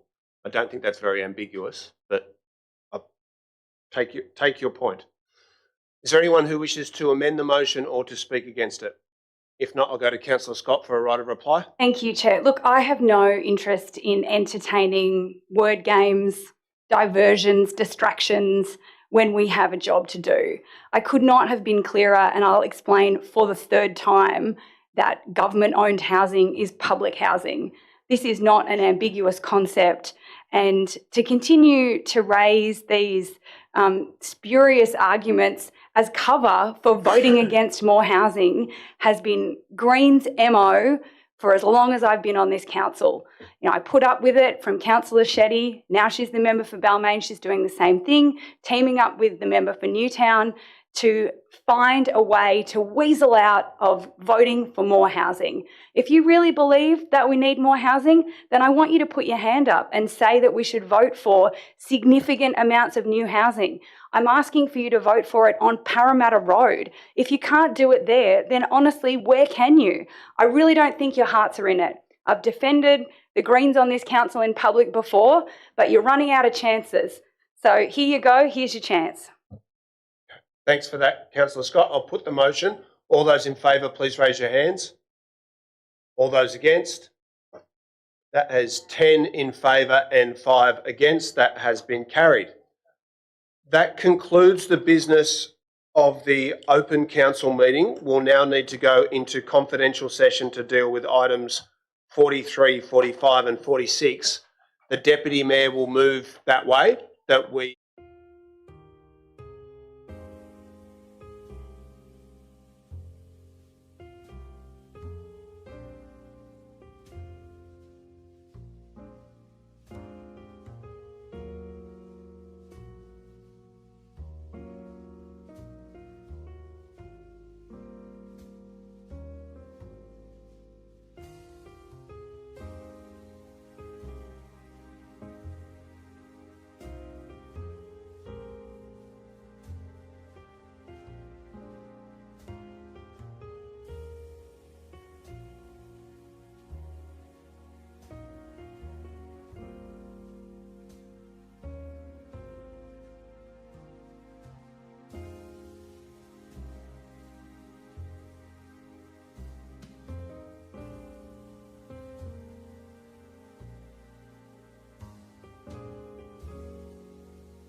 All good? Okay. We're back into open council. We've concluded the confidential session and I will declare the meeting closed. Thanks very much, everybody.